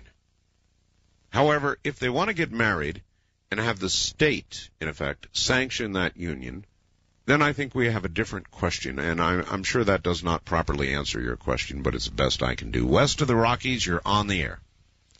Yeah, I was wondering about this is Phoenix, Arizona. Yes, sir. And the name is Marvin. Hi, Marvin. And the hemorrhagic fever and that, I was wondering what would doom us, and the only thing that I can think of that would really be a sore spot is if the oceans themselves caught some of the diseases and moved completely through our sea life. Well, the ocean is necessary to life. Yes, it sure is. And the oceans are in trouble now.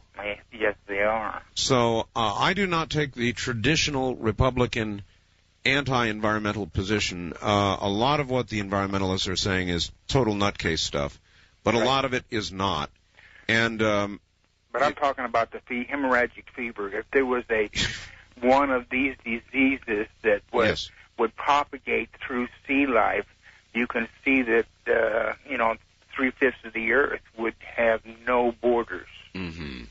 Well, if we keep dumping nuclear waste into the oceans, we won't need to worry about hemorrhagic fever doing in sea life. And if we keep dumping hospital waste, which is a part of this chain anyway, this DNA chain, we're certainly inviting the problem. Oh, yeah, there's nothing like going down to the beach and for a nice day at the beach and finding a bunch of used hypodermic needles with some red fluid floating about inside and that sort of thing washing up on shore. Really makes you want to jump right in. Somebody just wrote me a quick fax and said, hey, Art, next time you get an immortal on the line, ask them how long they can hold their breath. Wildcard line, you're on the air. Hey, Art, this is Tony in Eva Beach, Hawaii. Eva Beach? Yes. Birthplace of my wife. Oh, really? Oh, yeah. It's where she was born. One of the only people who know how to pronounce it correctly. Yeah. Right. Well, let's see. I want to talk to you about Steve Forbes. Yes, okay. Okay, well, let's see. Winning the primary would be his biggest, I think that'd be great for the Republican Party if he can take New Hampshire and Iowa. But now you mentioned that he was he ahead of Bob Dole in the New Hampshire primary? 9 points. He was ahead of him. As of today, he's 9 points ahead of Bob Dole. And Bob Dole looks like one dour Dole. I'm telling you, he looks unhappy. Bob Dole is not running a good race. He's hardly running a race at all. Well, he didn't look good after the State of the Union address. It's sort of like he's stonewalling everything, and he doesn't look happy. He doesn't look into it. He doesn't look energized. And so I don't know whether it's that Steve Forbes and the flat tax and the other things he's got are so great. It's just that Dole is so weak. Well, Steve Forbes seems to have a personality. Yeah. Bob Dole he just does not have the passion I think a lot of the American people want the Republican Party to have. You know, Newt Gingrich has that passion very well, but he doesn't, of course, want to take the run. You're correct. But Dole just, he's too monotone. Well, so far, let me tell you what it really is. You remember the fondness that we all have for Walter Cronkite? Mm-hmm. Remember that? Yeah, oh, He's yeah. kind of like Dad, right? Right. Well, Ronald Reagan, most Americans, love him or hate him, had the same sort of deep fondness for Reagan as the father figure. Right. Bob Dole does not fit into that category. To some degree, Steve Forbes does. Well, Steve Forbes says a lot of things that people like. Economically, he does have an idea of what global the economy is all about. Mm-hmm. You know, I've seen him on Nightline. I've seen him in other places. And as for world events, and it seemed like Ted Koppel was trying to get him on the world event. I know. Koppel was trying to say, oh, what do you know about Bosnia? Or what do you know about the Middle East? And Forbes did have an answer. I mean, he's been writing editorials for Forbes magazines for a while. Sure. You know, and so he has an idea of what's going on just, beside money. You know, and I don't like the idea of the way they're attacking him because he's a rich person. This is a capitalist country. You know, everybody has a right to earn as much as they can and go with it. And it's not right for But there is to be penalized for spending his own money on a campaign. wait. There is a valid question to be asked, and I'm dealing with it myself, trying to. He has spent thus far $17 million. He's outspending his opponents on television by about 3 to 1. Big money. Really big money. Yeah, now, it's his money. That's right. It's a free country, and he's allowed to do it, but I wonder if he ought to be. In other words, that kind of money potentially distorts the democratic process. Well, okay, but on the other side of the coin, you got the ACLU pumping $35 million, yeah, I know. Or the AFL-CIO. No, I know. Look, in the end, I think I come down on the side of he ought to be able to spend whatever he wants to spend. But I'm considering that argument. Right. Money talks, and we all know that what walks. Well, yeah, that's true. All right. Well, I appreciate the call. Thank you. I do. I think he should be able to spend his own money. And this is the land of the free, home of the brave and the rich. And if they want to spend their money on ads, they can do it. Bill Graham has got a gigantic war chest. You could argue it doesn't seem to have helped him. He's down in the single digits. So it's not just the money. I don't think it's just the money. Steve Forbes has a personality. He's got a vision. He's got a message. He seems to exhibit leadership. And That's part of it. It's not just the money. Can a lot of money distort the democratic process? Yes, perhaps. But are we the land of the free? Yes. Should you be allowed to spend your money if you want to? Probably. First-time caller line, you're on the air. Hi. Hi, this is Roy from Idaho. Yes, hi. You had someone on there who was who had said something about the UN taking over, or saying something about Yellowstone Park. You know what? It's true. Oh, yeah, I've got the deal right here. So do I. The World Heritage Committee. No, I've got it from the Washington Times. How about that? Well, this is from our local paper, and it's telling about the World Heritage Committee were in Berlin, and they voted that Yellowstone, that the gold mine was a threat to Yellowstone Park. Right. And Bruce Babbitt and Al Gore brought them over at taxpayer expense, and I was really not amused. Right, and a lot of people are not. Listen to this. A UN delegation to Yellowstone National Park has spurred outrage among Westerners who accuse the international body of meddling in domestic policy. No kidding. After a 3-day evaluation by international experts, the World Heritage Committee, a bureau of the UN Environmental, Scientific, and Cultural Organization, declared Yellowstone a World Heritage Site in danger. Chief among the delegation's concerns was the proposed reopening of the New World Mine, a gold mine located near Yellowstone in Montana. But debate about the mine has all been but overshadowed by the uproar over the delegation itself. In areas of the West where the states' rights movement is flourishing and distrust of centralized government is at an all-time high, the arrival of a UN committee has been viewed as nothing less than an attempt to subvert U.S. sovereignty. It figured to be called the New World Mine. New World Mine. And I've got to agree, the UN can stuff it, as far as I'm concerned. What right do they have out west telling us what we can and can't do? I really do feel that way. And apparently a lot of other people do, too, because this delegation is going to be lucky to get out of town without being tarred and feathered. West of the Rockies, you're on the air. Hi. Yeah. No, they don't. But anyway, all right. Long time ago, you gave out a picture. 10 years ago? Don't remind me. Ooh, I love it. So, I like it. I keep it handy. You've got it around, huh? I sure do. And I wondered if I sent it back to you, would you autograph it? No. No. No. You know why I must say, you know why I have to say that? You know, don't you? Why would you call me on the air with such a question? If I were to say yes, okay, I'd say yes to you and millions of other people, and the show's about 1 million times bigger than it was then, and the U.S. Post Office would bring big 18-wheelers to my house and dump off loads and loads of requests. Did you send out that many? I sent off thousands. Oh, you did? Oh, yes. Oh. And that was long ago. Right. Well, not that long ago, Art. A decade. Well, okay. Have you changed that much? I bought your book. Oh, you did? Mm-hmm. Well, then you see a current photo of me in there, so you tell me, have I changed? No. Maybe I'm immortal. No. Maybe. Maybe you are.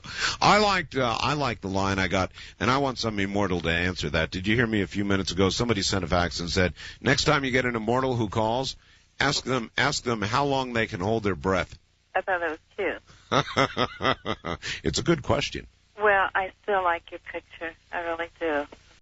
Well, very kind of you. Thank you very much. And the answer, I'm sorry, has to be no. I did that once. I said, yeah, okay, send me a self-addressed stamped envelope and I'll send you a photograph. Biggest mistake I ever made. I was getting photos copied, licking envelopes for weeks on end. Never again. All right, we're going to pause here. We'll be right back. This is Premier Networks. That was Art Bell hosting Coast to Coast AM on this Somewhere in Time.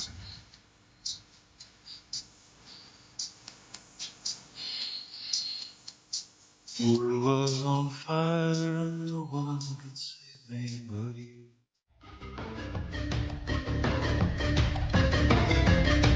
Premier Networks presents Art Bell Somewhere in Time. Tonight featuring Coast to Coast AM from February 1st, 1996. Good morning. Hey, Art, I've got to correct you on the comment you made. You can put anything on the net wrong. Today, Congress and the Senate passed the new communications bill, telecommunications actually, which will allow the government to censor the net. So what?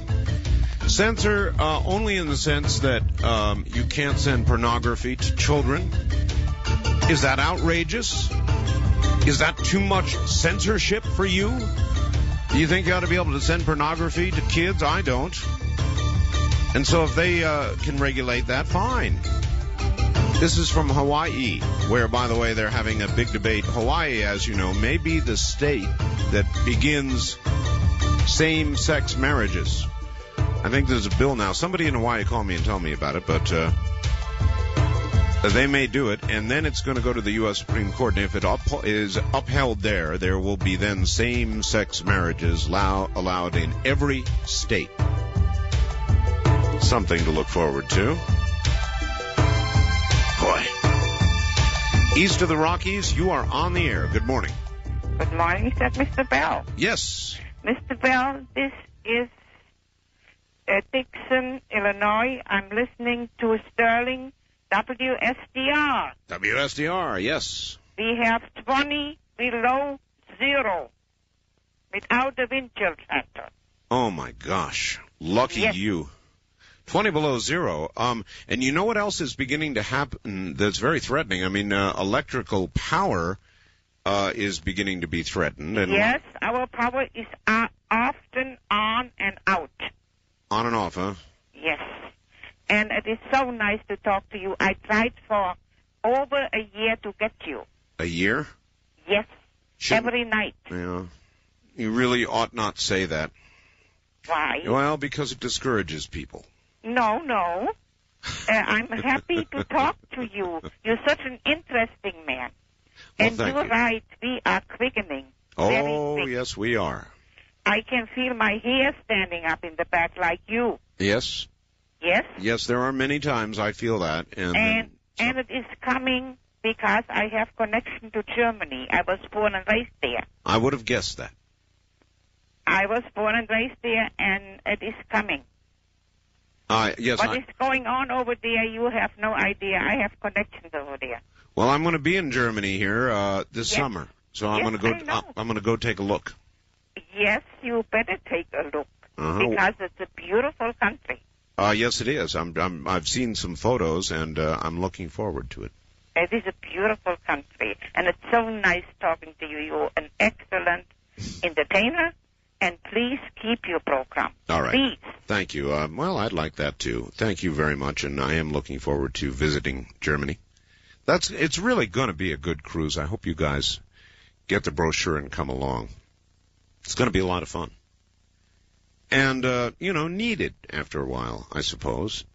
Much as I love doing this, every now and then I've got to be yanked away from it by the scruff of my neck for my own good, I suppose.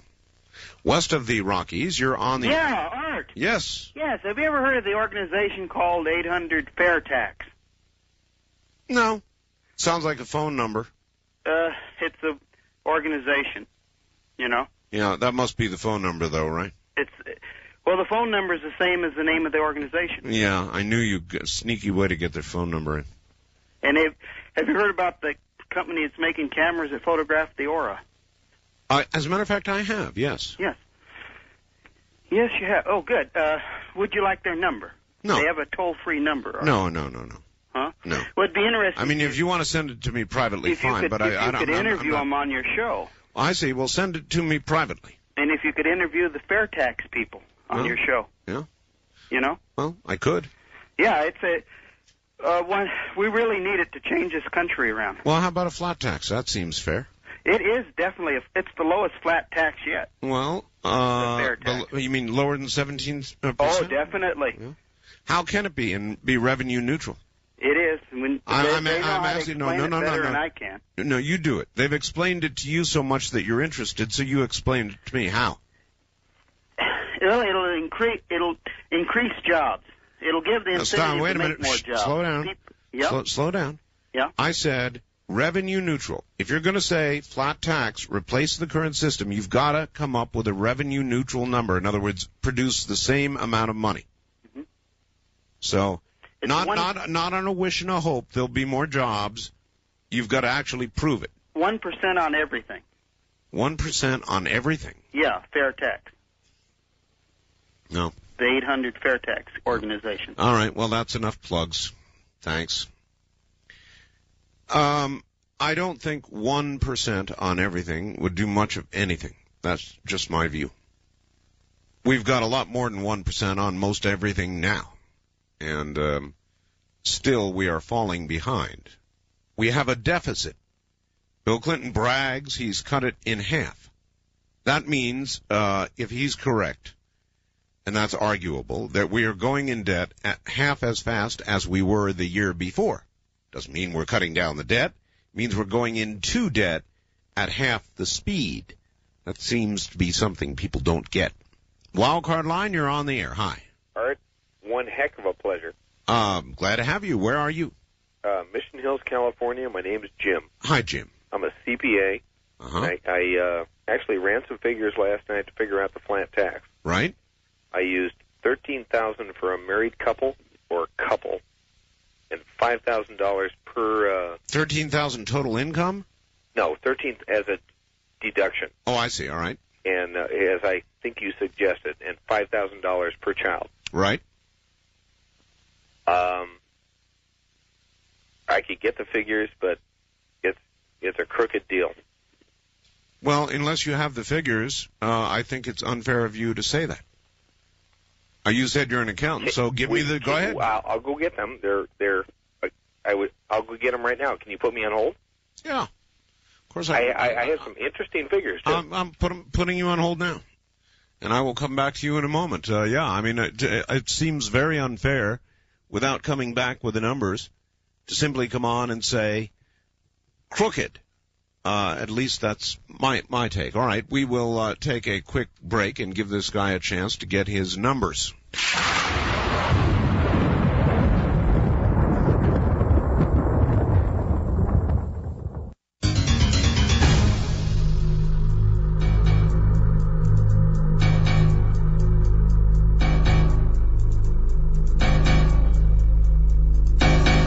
Now, back to the man with the numbers. All right, I'm here. All right, go ahead, sir.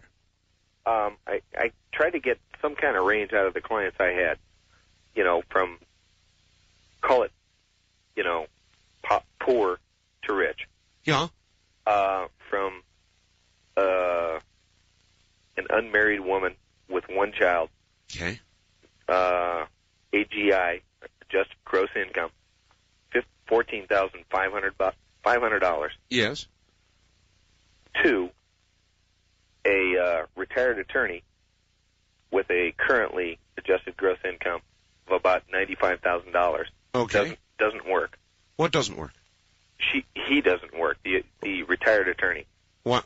Oh, he doesn't work. I'm trying to say the range. I see. Okay, I've got that. Yes. Okay. Yes. And what? And I've got about 6 people in between. Okay. Figures can bore people. I used a... Bore me a little. Pardon? I said bore me a little. Come on, sir, get to it. Give me the numbers. Okay. I used $13,000 as a deduction against adjusted gross income, how it's currently calculated. Yes. You understand that? Yes.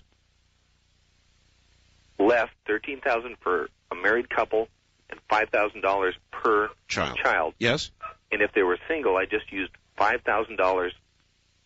For a single person, they got a $5,000 deduction. How? I thought they would get a $13,000. Pardon? A single person would get $13,000, right? No, single deduction for themselves and $5,000 for the children. Isn't that what you just said? No, a married couple gets $13,000. Oh, I see. All right. 2 people. All right. Because they're married. Okay, so the bottom line is. The bottom line was,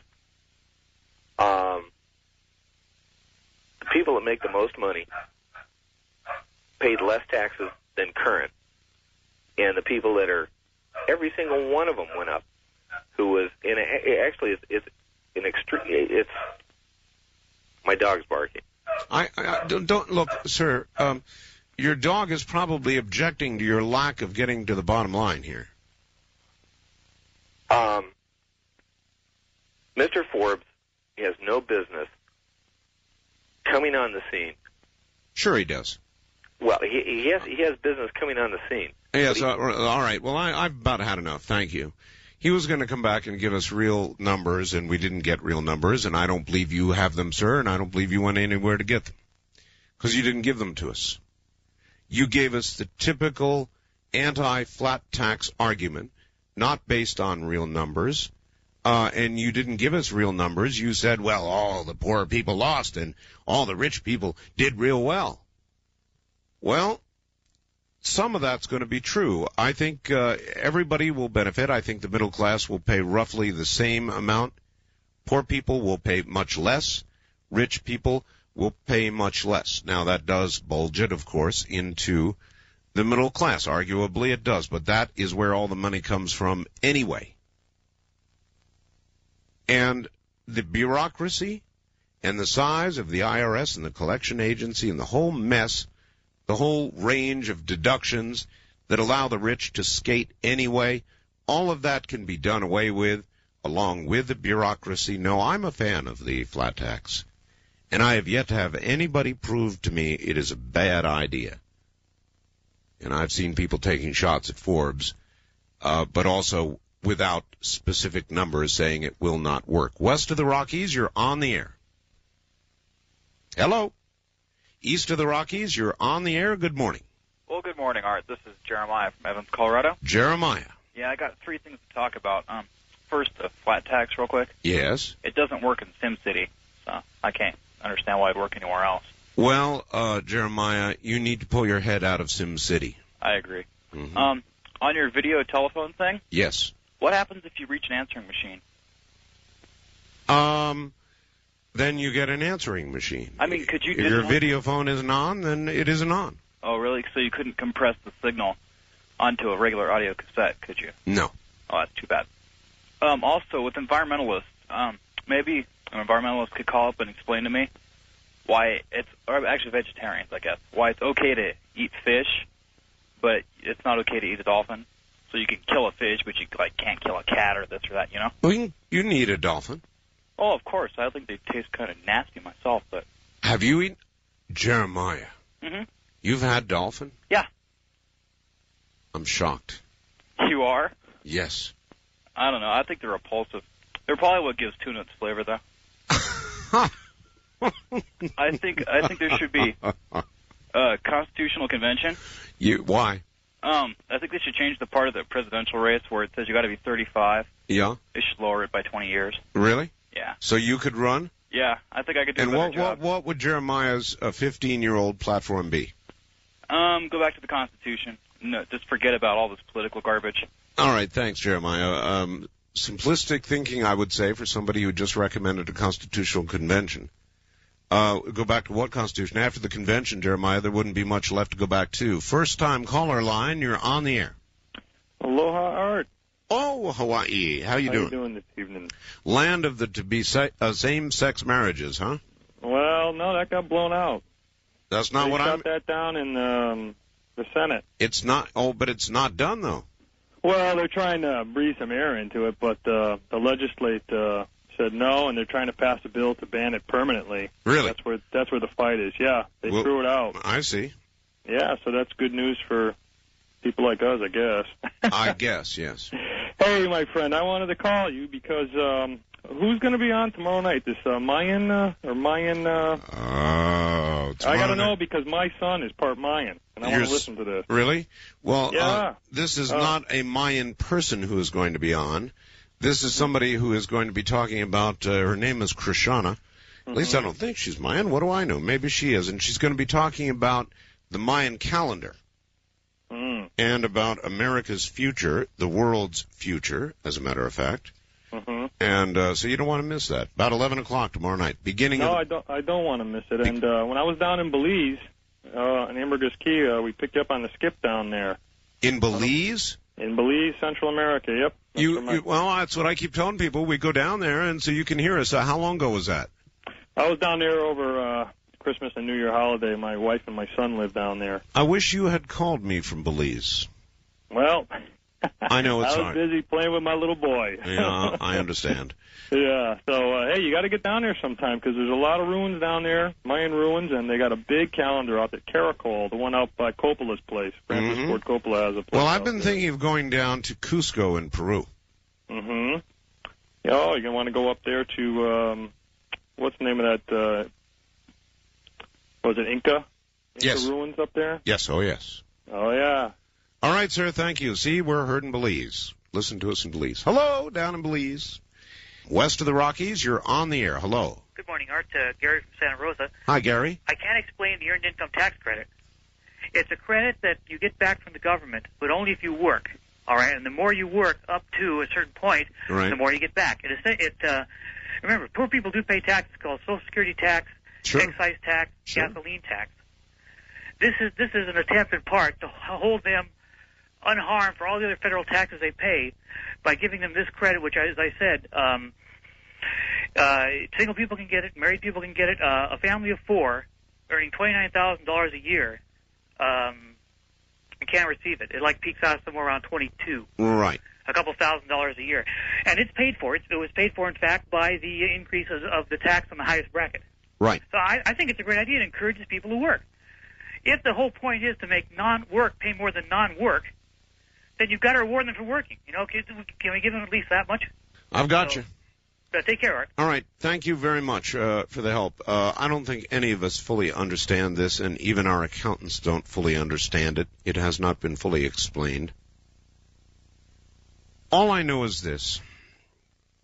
I'm sure there are those who will have to, one way or another, be taken care of. At the very low end, the disabled, those kinds of people, you can't let them begin to starve. And there's got to be a way to eliminate the horrendous tax system we have now in the IRS and the bureaucracy and all of that, and simplify the whole affair, tax what is now in the underground economy, which I am in favor of doing, and just simplifying the whole mess. And that's what Forbes wants to do. Now, there are those who may fall through the cracks, and that question is going to have to be addressed. East of the Rockies, you're on the air. Good morning. Good morning, and greetings from Matt, the all-night studying, almost graduated college student in Central Kansas. How's it going, Art? All right, Dorothy country. Yeah, wanted to ask you a couple of questions. First off, you are on the air in Belize, and that's great because it looks like that's where I'm going to be going in the Peace Corps here in June, and I'll be able to listen to you down there. Well, would you do me a big favor and try and call me at least once? I certainly will. I'm not actually leaving until September, and the other thing I was going to say is I'm hoping to meet you because when I graduate, which is in May, we're looking at your cruise as a possible graduation gift. My parents and I are thinking about going back to Europe. Oh, that'd be a gift, all right. Yeah, I studied in Russia 2 years ago, and I want to go back and see it and see some old friends. I'm told St. Petersburg, which is where the cruise ship is going, is beautiful, the most beautiful place you can see in Russia. But then I'm debating whether I should get on a plane and go to Moscow. I kind of want to see Moscow. I know it's dark and sinister and scary and the mob's there, the Russian mob and all that, but I want to see it. It's incredible. I studied in St. Petersburg, and I was there in the middle of winter, so I can't wait to see it in the middle of summer when it's all going to be lit up and it'll be light most of the time instead of dark. But, that's right.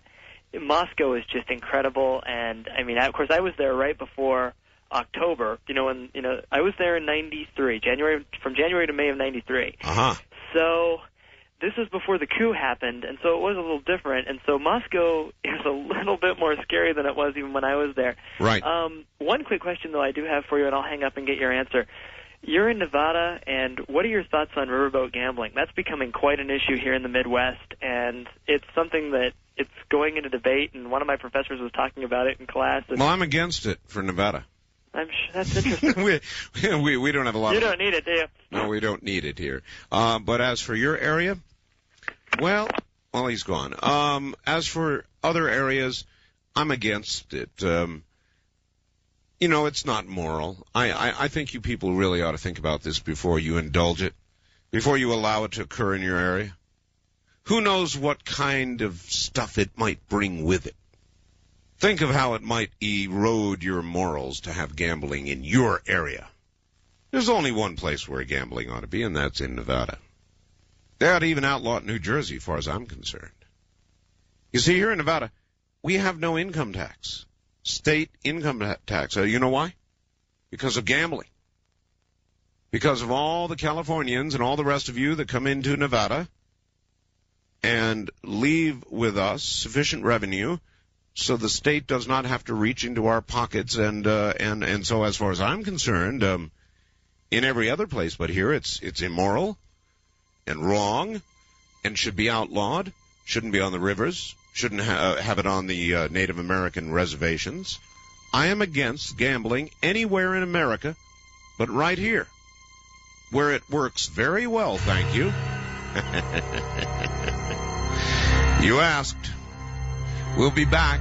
You're listening to Art Bell Somewhere in Time. Tonight featuring Coast to Coast AM from February 1st, 1996.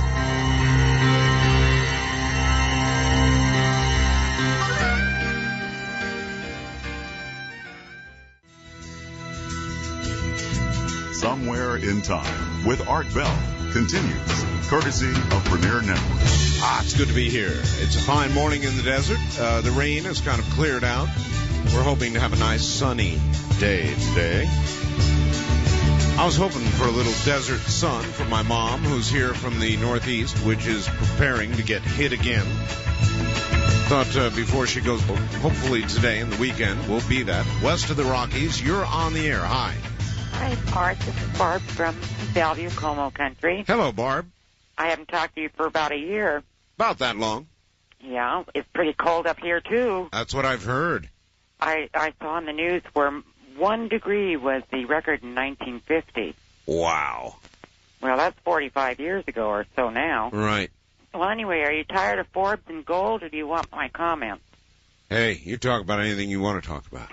Well, I'm sitting here looking at futures prices. Uh-huh. And so I'm looking at the whole array. And well, futures, of course, are very volatile, but what I'm watching carefully is gold. Okay, well, I have the cash prices, too, for all the, whether it's bullion production or whether it's jewelry or fabrication or whatever they want. Right, well, it's all, right now, gold is going up, and I'm trying to figure out why. Well, all right, here's an explanation in this morning's Wall Street if you want to pick it up. Yeah, sure. They're saying that the cost to produce as a borrowing it to hedge or sell forward future production went up 3 months ago. And so that increased cost plus the lowered interest rates has caused gold to go up. Well, I look at it differently. I think really they've not been mining much because it didn't bring much. So now the supplies are down, and that's going to boost it up. Huh. But the interesting thing is the other day I happened to say to a person at one of the banks I deal with, hey, what do you hear about the new money? Funny thing, we saw a video on it the other day. So I said, well, is it colored? And they said, no, it looks green until you hold it up under a light, and then you see the colors. Right. In the $100 denomination. Right. Well, now, was that on your program, or was it something else I listened to where the Russians are furious because they have over 200 billion? No, that's my program. Yeah, and they're very angry over this new money. That's right. I'm kind of a cynic. You know what it makes me think? What? They've been printing it in the basement, so to speak, and now it's not going to be worth anything. Well, I don't know. I'm a little bit cynical about the whole thing, Barb. Thank you very much for the call. Good to hear from you again. I'm not sure whether the rise, I don't think I can attribute the rise in the price of gold to production, limits in production. I don't believe that. I believe that the rise in the price of gold is because there's a lot of nervousness with regard to the underlying economy. Even though, as a general rule, when the market rises rapidly, gold falls because people are investing in the market. They're not scared. They're jumping into the market. But now we have a situation where the market is rising and the price of gold is rising, and unlike Barb, I think I believe that there are a lot of people out there, enough apparently, who believe there's an underlying problem. It's not to say our economy is a total disaster, but they're worried about the debt and the new money. And they ought to be. And whatever changes that's going to bring, gold would sort of bridge the gap to the other side, as it were. And I think that accounts for the rise in gold. Production may have something to do with it, but that's a big hike. Wildcard line, you're on the air. Yes. Good morning, Art. Good morning.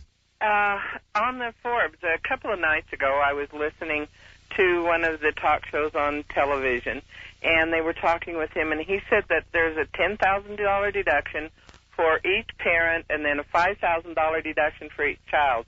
So a husband and wife with 2 children would have a $30,000 deduction before there was any tax, and then above the $30,000 it would be 17%. See, so that would depend. A guy making $40,000 would come out fairly well. That sure seems that way, doesn't it? Yes, it does. Now, I'd heard something on gold. I can't remember where I heard it or read it or wherever, that they had chemically figured out a way to make lead into gold, and it acted like it and all kinds of things, except when you actually ran an assay on it, it still come up and said lead. I don't know how true that is. I know that's been a dream of chemists and alchemists for It's a true. lot of years. Yes, yes. So I don't know whether that's true or not, but when you buy gold, be careful. Make sure you got a good assay on it. Well, that's why I like gold coins. $20 U.S. gold pieces are a safe buy. They're a good, solid ounce of verifiable, real gold. Well, what I would like, I've got a few silver dollars, not the old ones that are worth a lot of money or anything, but the newly minted ones that were minted in 1984. And I think that if things really got tough and you had to spend this as money, they would be a lot easier to handle than with gold, because gold would skyrocket so much. And if all you wanted to buy was some chicken and some bread or something, you'd have a hard time with a $1,600 ounce of gold. So I would think that you need to have a little bit of silver that's a little less expensive and a little bit easier to spend. Well, I guess it couldn't hurt, but people seem to run to gold, and if you look at the price rise right now in silver, compared to gold, it's barely moved. That's true. But I mean, for availability, to have something that you can spend, you might want to have some silver around. No, as well. that's right. I'm sure you do. Thank you very much. That's well said. First time caller line, you're on the air. Hi. Hi, Art. I had a plan for you there. How about a 10% for individuals, which would not be taxed on food, medical needs, medical supplies, etc., and a 20% on corporations and a 30% tariff flat across the board on all products imported into the U.S. Then we would have a trade war. Well, just the simple question. I'm an economics and finance. Well, I gave you a simple answer. Maybe. We'd have a trade war. You slap 30% on, everybody else will too, and we'll have a trade war. How would that help anybody? Well, we might not. Again, the tax would be being paid by U.S. individuals, yes, and that would discourage purchase of foreign goods, and they may threaten to do the same thing. But Japan right now, my brother-in-law lives in Japan, and they basically do that to us right now and we've been running in trade deficits since 1980. Well, now I am in favor of doing what Clinton almost had the body parts to do, and that is raising import taxes here until they lower theirs. But that would be fine, but it has a lot of long-term benefits. I mean, a 30%. No, it doesn't. Well, since we're running a deficit already, even if we lost the foreign trade, you're looking at $700 billion right there, according to the U.S. What's been published in the $700 billion range. Okay, even if you lost that, since we're running a deficit, you would, you're still gonna. I mean, the U.S. consumer is such that there's a fair amount of people out there who would be willing to pay the 30%. So you wouldn't really lose all that. I mean, you would only lose probably about 25% of it. Which equates to about the deficit we've been running, and all of those dollars are leaving the country anyway and doing us no good in this country. All right, sir, I appreciate your call, but I disagree with your premise. I am very, very much interested in continuing to expand, not contract trade. But I want fair trade. And as long as it is fair trade, then everybody ultimately is going to profit. We are, they are, the big they, the Japanese, the Mexicans, the Canadians. I'm a believer in trade. That is how we have become what we are. We began as little villages. We traded with each other. We were enriched by it. Then we became bigger villages and cities and traded with each other and became richer. And then states traded with each other.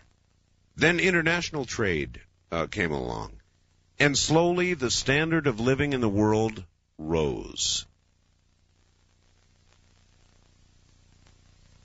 And so I'm a believer in trade.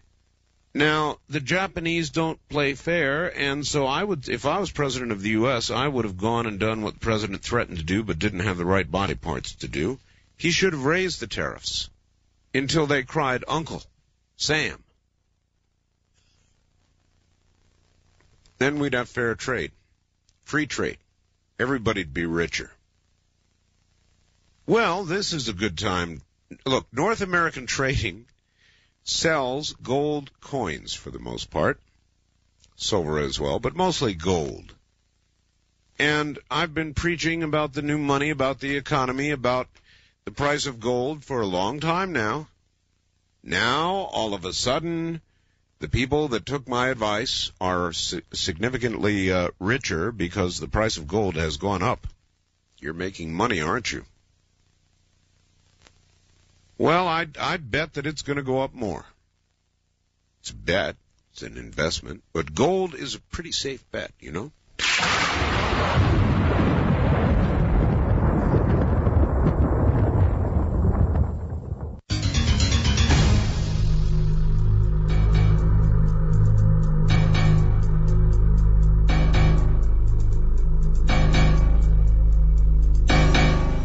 Let's go to the first-time caller line. You're on the air. Good morning. First question, after all these years in radio, what is it you still enjoy most of it? Doing this show. What about your show is it that you enjoy the most? The unexpectedness of it. You know, if you've been listening for a long time, you know that we rarely do the same thing night after night. It's a good question. Thank you. I'm glad you asked. And that is the answer. Really, that is the answer. What do I enjoy most about being in radio is doing this show, this particular program.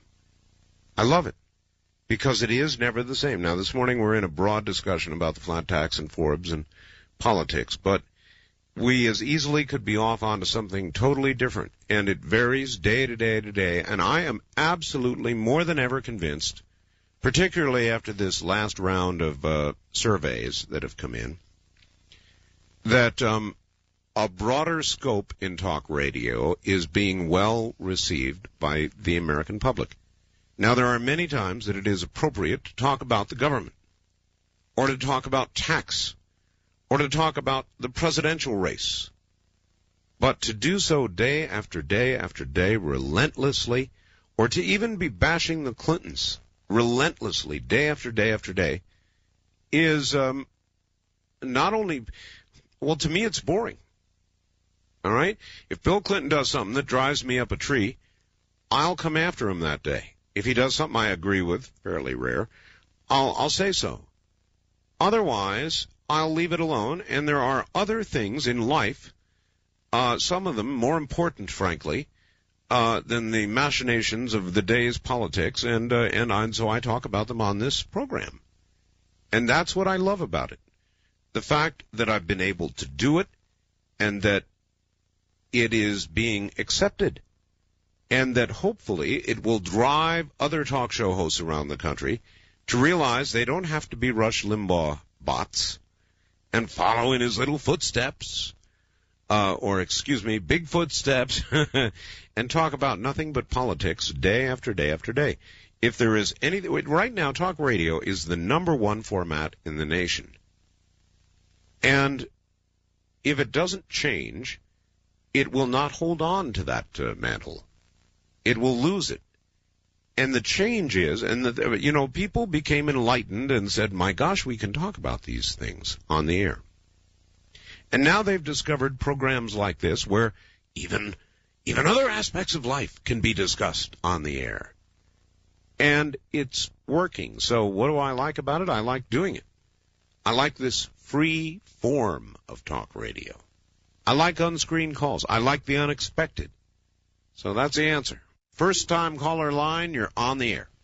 Yes, hi. Hi. I'm calling from Phoenix. My name's Ernie. Hi, Ernie. I'm kind of glad to get through. I was just calling to tell you, a few days ago on a local radio talk show here in Phoenix, there's a fellow by the name of Bob Mohan show. Oh, I know Bob. Yeah, he had a guest on there that it occurred to me, he had said one time in his show that he'd wanted to talk to you, but anyway, he had a guest on there who gave classes. He was a kind of a prevailing liberal kind of guy, and he gave classes to people who who called radio talk shows. You're kidding. No, you don't know, and I was calling you to tell you this because I've heard on your show this Charlie character a couple times. You think he's a graduate of the class of 70 or something? Well, I would bet money he's probably taken this class. So, and I thought of that, and it was just a few days ago. You might want to call him and get this guy's name or something. But that's funny. He actually gave classes. How did Mohan treat him? Oh, real nice. He has people who disagree with him quite often on there. I know. I like Mohan. He's a nice guy. It's a good show, and he had this guy on there, and he was doing the same thing, and they're taught to raise their voices, and keep talking faster, and right, and exactly what this character Call Your Show does. Yep. This Charlie character, and I thought, I bet that guy's got a. And also, isn't there some sort of piece of equipment that these guys get that they can get into your show easier? No. There isn't? Well, I mean, you can get speed dialers, that kind of thing. Some sort of equipment that will speed dials? There are some that will sit at phone banks and keep dialing on several lines until they get through. That sort of thing. Yeah, it's probably something like that. I don't know, maybe somebody finances that for him or something. But, well, I don't know. I could spend the whole night talking with you about different stuff. But well, I've never heard of what you just said, but it does make sense. Has anybody else heard about that? Bob Mohan had a guest, huh? Who teaches people how to be a liberal talk show caller? Yeah, I'd like to have that fellow on. That sounds like fun. He instructs them in the ways of liberal arguments on talk shows. I can think of several probable graduates. West of the Rockies, you're on the air. Hi. Let me get the radio here. Yes, get the radio there. Okay. What I'm calling about is you're talking about censorship on the Internet and how That's you're right. for it. No. I do not think that turn your radio off, please. Somebody have the radio on in the other room? Yeah, turn that damn radio in the other room off. And I hate to say it, but if it's not off soon, there's going to be censorship here because I can't stay on the line with that radio on. Okay, got the radio. All right. Okay, what my concern is, as I'm an Internet provider in Seattle. Okay. Okay. Here's the basic problem. The bill is calling for forms of censorship that are technologically impossible to implement. I understand the desire to keep this material out of children, and I don't think that's an unreasonable desire. But the Internet was developed for many years when it was just available to government and academia and the military. Right. There was no need to have mechanisms in it to censor, and now the technology isn't there yet. And I am in a position now of either having to... All right, then they will not be able to enforce it. Now, let us assume that you as a provider, all right, that somebody passes pornography through your server. All right? I don't think the feds are going to come knocking down your door. Well, They're going to come to you, and they're going to try to find out the identification of the person who sent the pornography to the minor.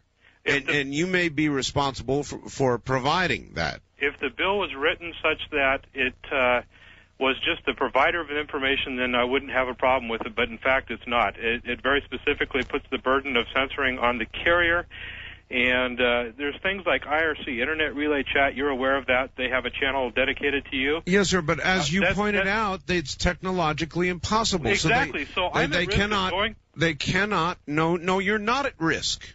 If they technologically cannot prove that you knowingly, that's an important word, and that's in the bill, that you knowingly allowed the passage of this or encouraged it even, then they would prosecute you. They can't do that. But here's the problem. There's something like IRC. Now, by having IRC on the system, I know there's going to be pornographic material on that. But my other option is to take it off, to take news off, because news will carry pornographic material from all over the world. So I have no USET News, no IRC. Take FTP, because somebody might FTP to another site, and I know that's going to happen if it's available. So basically, by the time you eliminate everything that could fall into that category, you don't have a service left. And I'm at risk now for a business that I've spent 12 years building up. Now I have to worry about going to jail for just doing business. And I think you're overreacting. Well, you're not in my position. You're not the one that's at risk. No, but I am aware of what's going on, and I believe that you are overreacting to this. Well, a lot of people feel the way I do about this, and I know that. I know how they feel. It's a bad situation for us. It needs to be spelled out. All right. I'll tell you what. I'm at a break point here, but I'm willing to hold you over. Okay. So stay right there, will you? Sure. All right. Good. We're at the bottom of the hour, and we're talking about the new telecommunications bill and the provisions in it that are going to try to... You're listening to Art Bell Somewhere in Time. Tonight featuring Coast to Coast AM from February 1st, 1996. All right. We're going to talk a little bit about the Internet now. And we've got an Internet provider on the line, and so he's a good guy to talk to. Are you still there, sir? Yes, I am. Art? All right. Before you start out, we've got plenty of time. I want to ask you a couple of questions. Sure. I presume, first of all, that you are not comfortable with the idea of child pornography being passed on the Internet, number one. Absolutely. All right, and you are not comfortable with the idea of pornography being passed to children on the Internet, number two, right? I agree with that where the parents don't want it to happen. I think that should be a parental decision, is my view on that. Oh, I think society has an interest, even beyond the parents, if they're unwilling to take that responsibility. Children. One of the things you have to look at is that culturally, different cultures have really different views. Yes, and our culture, sir. But our country is a mixture of different cultures. Well, it does not distribute, nor should it, pornography to children. Well, a parent can go into a 7-Eleven and buy a Playboy and do what they want with it, and I think that the situation with the net, a lot of times you look for parallels in other non-network areas. If something's illegal in physical mail, then maybe you shouldn't do it on the net either by the same token. Well, a lot of things that are totally illegal in physical mail are being done on the net, and you know it. But they are, but they're also being done illegally in physical mail, and people are being prosecuted for it, right. as they should be. To cover those situations, sir, as they should be. I'm not arguing that point. I agree with you. Well, then, what would you do as the net guru, if you were, with regard to these problems? How would you address the problems? Well, my feeling is that right now, the technology isn't sufficient, and it's going to take time for it to become sufficient, and you have to look at the amount of time that it developed over before it got into the mainstream public view, and understand that you're going to need a developmental period that's in that realm. Some problems are very difficult to solve. Internet Relay Chat, as I started to mention, is a real-time service, and how do you censor something in real time without losing that spontaneity that's there? On a radio show like you have here, you have a tape delay, so if somebody says a bad word, you can hit a button. That's right. That's right. But in IRC, you don't have a delay, and you would really ruin the spontaneity because it's not just a two-people conversation and then going to the air. It's a everybody can participate type situation at the same time. In other words, it's not an audience. I know how it works. Okay, so there's problems that I don't see a good solution for there without saying that parents have to be involved with what their children's doing. All right, let me give you a parallel. All right. Okay. A better parallel. In the amateur radio, ham radio world, we have what are called repeaters. Right. These repeaters are licensed to individuals. Okay? Okay. The individuals who run these repeaters and have the license are ultimately responsible for that which goes over the air. And if somebody gets on there abusing, swearing, cussing, doing whatever, the licensee is potentially in trouble, and the licensee is required to monitor as best they're able. And the Federal Communications Commission is not arbitrary. They don't come charging after people if the S word or the F word gets said occasionally. But if it is an ongoing, real problem, the Federal Communications Commission moves in, and the guy might lose the license or get fined. Okay, here's the problem, though, that's different in the Internet, okay? The Internet has become the people's voice, the ability for people to talk to the masses, and it's become a method for people to form grassroots associations and there's a lot of politics that happen on the net. Now, fine. Well, nobody will censor that. Now, hang on a sec. Now, you say that, but if you've got a situation where the laws are ambiguous, in other words, they say the carrier can be held for this, liable for this. They didn't say a word about politics, sir. It's not that ambiguous. Hold on. You're not letting me finish here. But if you take a position politically that's unpopular, they can then say, hey, but you're distributing pornography and come after you for that, even though that is not. You see what I'm saying? It's something where they can enforce the law arbitrarily. And that gives them a tool to censor political views, even though that is not what the law was intended for. I think that unless there is an aggravated, conscious effort to allow the passage of pornography, they're not going to come after you because they dislike you politically. Well, see, you can take that view. I mean, after all, sir, look, if somebody disliked you politically, they could come after you with the IRS, the FBI, the ATF, and a million other agencies. Yeah, but with the IRS, I know that my taxes, I don't cheat on my taxes. I have records. I have an accountant that takes care of this stuff for me. I know that they can audit me, but they're not going to find anything wrong. And, sir, as an Internet provider, you can show that you did due diligence in trying to prevent the passage of pornography. You did the best you could, and under those circumstances, they are not going to prosecute you. And I believe that's a lot harder to prove and a lot less cleaner of a situation than with paper numbered tax records. All right. Well, all right. Thank you. We've got to leave it there. I sympathize with your position, but I don't agree with you. I think that in America we do have certain moral standards, and one of them happens to be that we do not pass child pornography.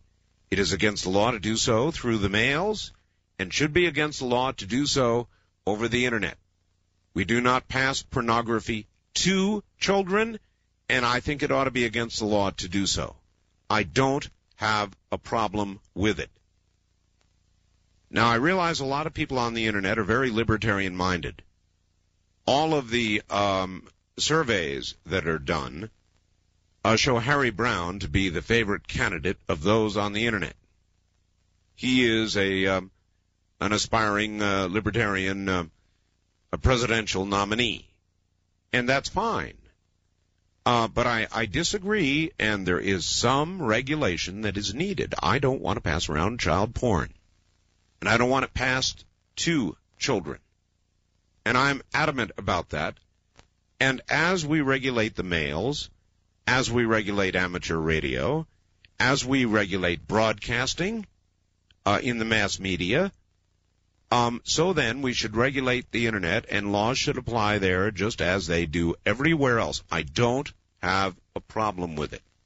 And I think you're overreacting.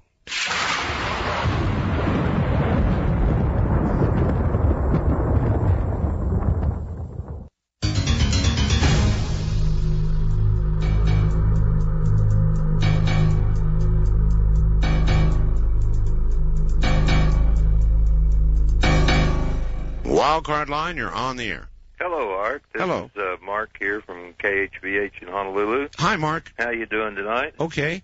I think, most everybody I've talked to on the net and through the IRC and other places with the Internet, they pretty much feel that way as well. I think the argument about distribution of pornography to minors has to do with a lot of them think that there should be more parental input into it, and there is software available that can lock out any place within the Internet to minors. I think that's totally agreed upon. But I was reading a really interesting article in one of the magazines the other day about the Electronic Freedom Foundation. That would require some kind of identification. If you can use pseudonames and handles, how can you identify a minor from an adult? Well, the adult, what the program does, this particular software, what it does is that the parent loads it into the system. And wait a minute, hold it. Whoa, slow up right there. Yeah. The parent loads it into the system. So in other words, it requires parental intervention. Yeah, the parent, and there are some kids. I mean, like kids learn so much about computers in schools nowadays and everything. Exactly. All right. Why do we have a movie rating system? Why do we not allow children to go into X-rated movies? Well, it's the same reason why we wouldn't want them getting passed on to either arbitrarily going into one of the areas on the net that has it, so if they know how to download it, exactly, it just comes up arbitrarily. Or the other problem that they're having, which I have a real problem with as well, is people who distribute it knowingly on the net are actually interfacing through areas and finding out that it is a minor and then getting it loaded onto their email. And that's really disturbing as well. But the thing with the software is one way that it can be done. I agree that, there can be regulation so that's as against the law as it is with sending it through the mail or any other way. Sure.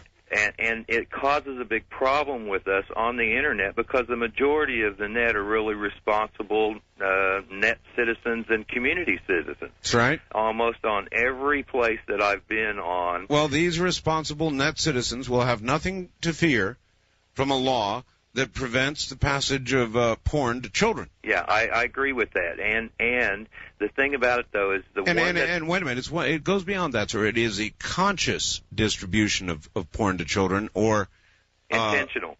Intentional. That's right. That means you know what you're doing. That's right. Okay, so short of that, you're not going to be prosecuted. And I think that man who just we had on, who's an internet provider, is overreacting.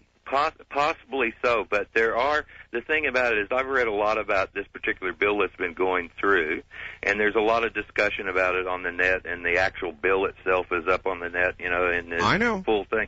But one of the things is that there are other aspects to that particular bill that do cause problems with ISP, the service providers, and also they've set it up now so that they can survey in any locality 1,000 telephone or data links at any given time from a remote area. Right. And so what? They do that on telephone now. Well, I know. I heard you talking about that the other day. But the thing about it is that most of the people on the net, what they really look at this as is a further erosion of privacy, and for not really a good reason, because there's only been in the last 10 years something like about 85 successfully prosecuted cases against people who've actually been had surveillance on them through wiretaps. Yes. And there's just got to be a better way. And I don't want to just debate it, but I just see both sides of the situation where a lot of people feel like that this particular bill is improperly written. It's too vague in a lot of ways. It gives a lot more. Look, sir, in every area of society, laws that apply to pornography and children are vague. Of necessity, they are vague. Wait a minute. A Supreme Court justice even said, I'm not exactly sure how to define pornography, but I know it when I see it. Yeah, I agree. And I don't disagree with your premise on pornography specifically, and specifically to children. I just think it shouldn't be allowed. It's not allowed through the mails. It's not allowed to be openly sold over a counter, even if it's a specialty shop or anything like that. But it's some of the other writing that's actually in this law that covers it. Give me a specific objection.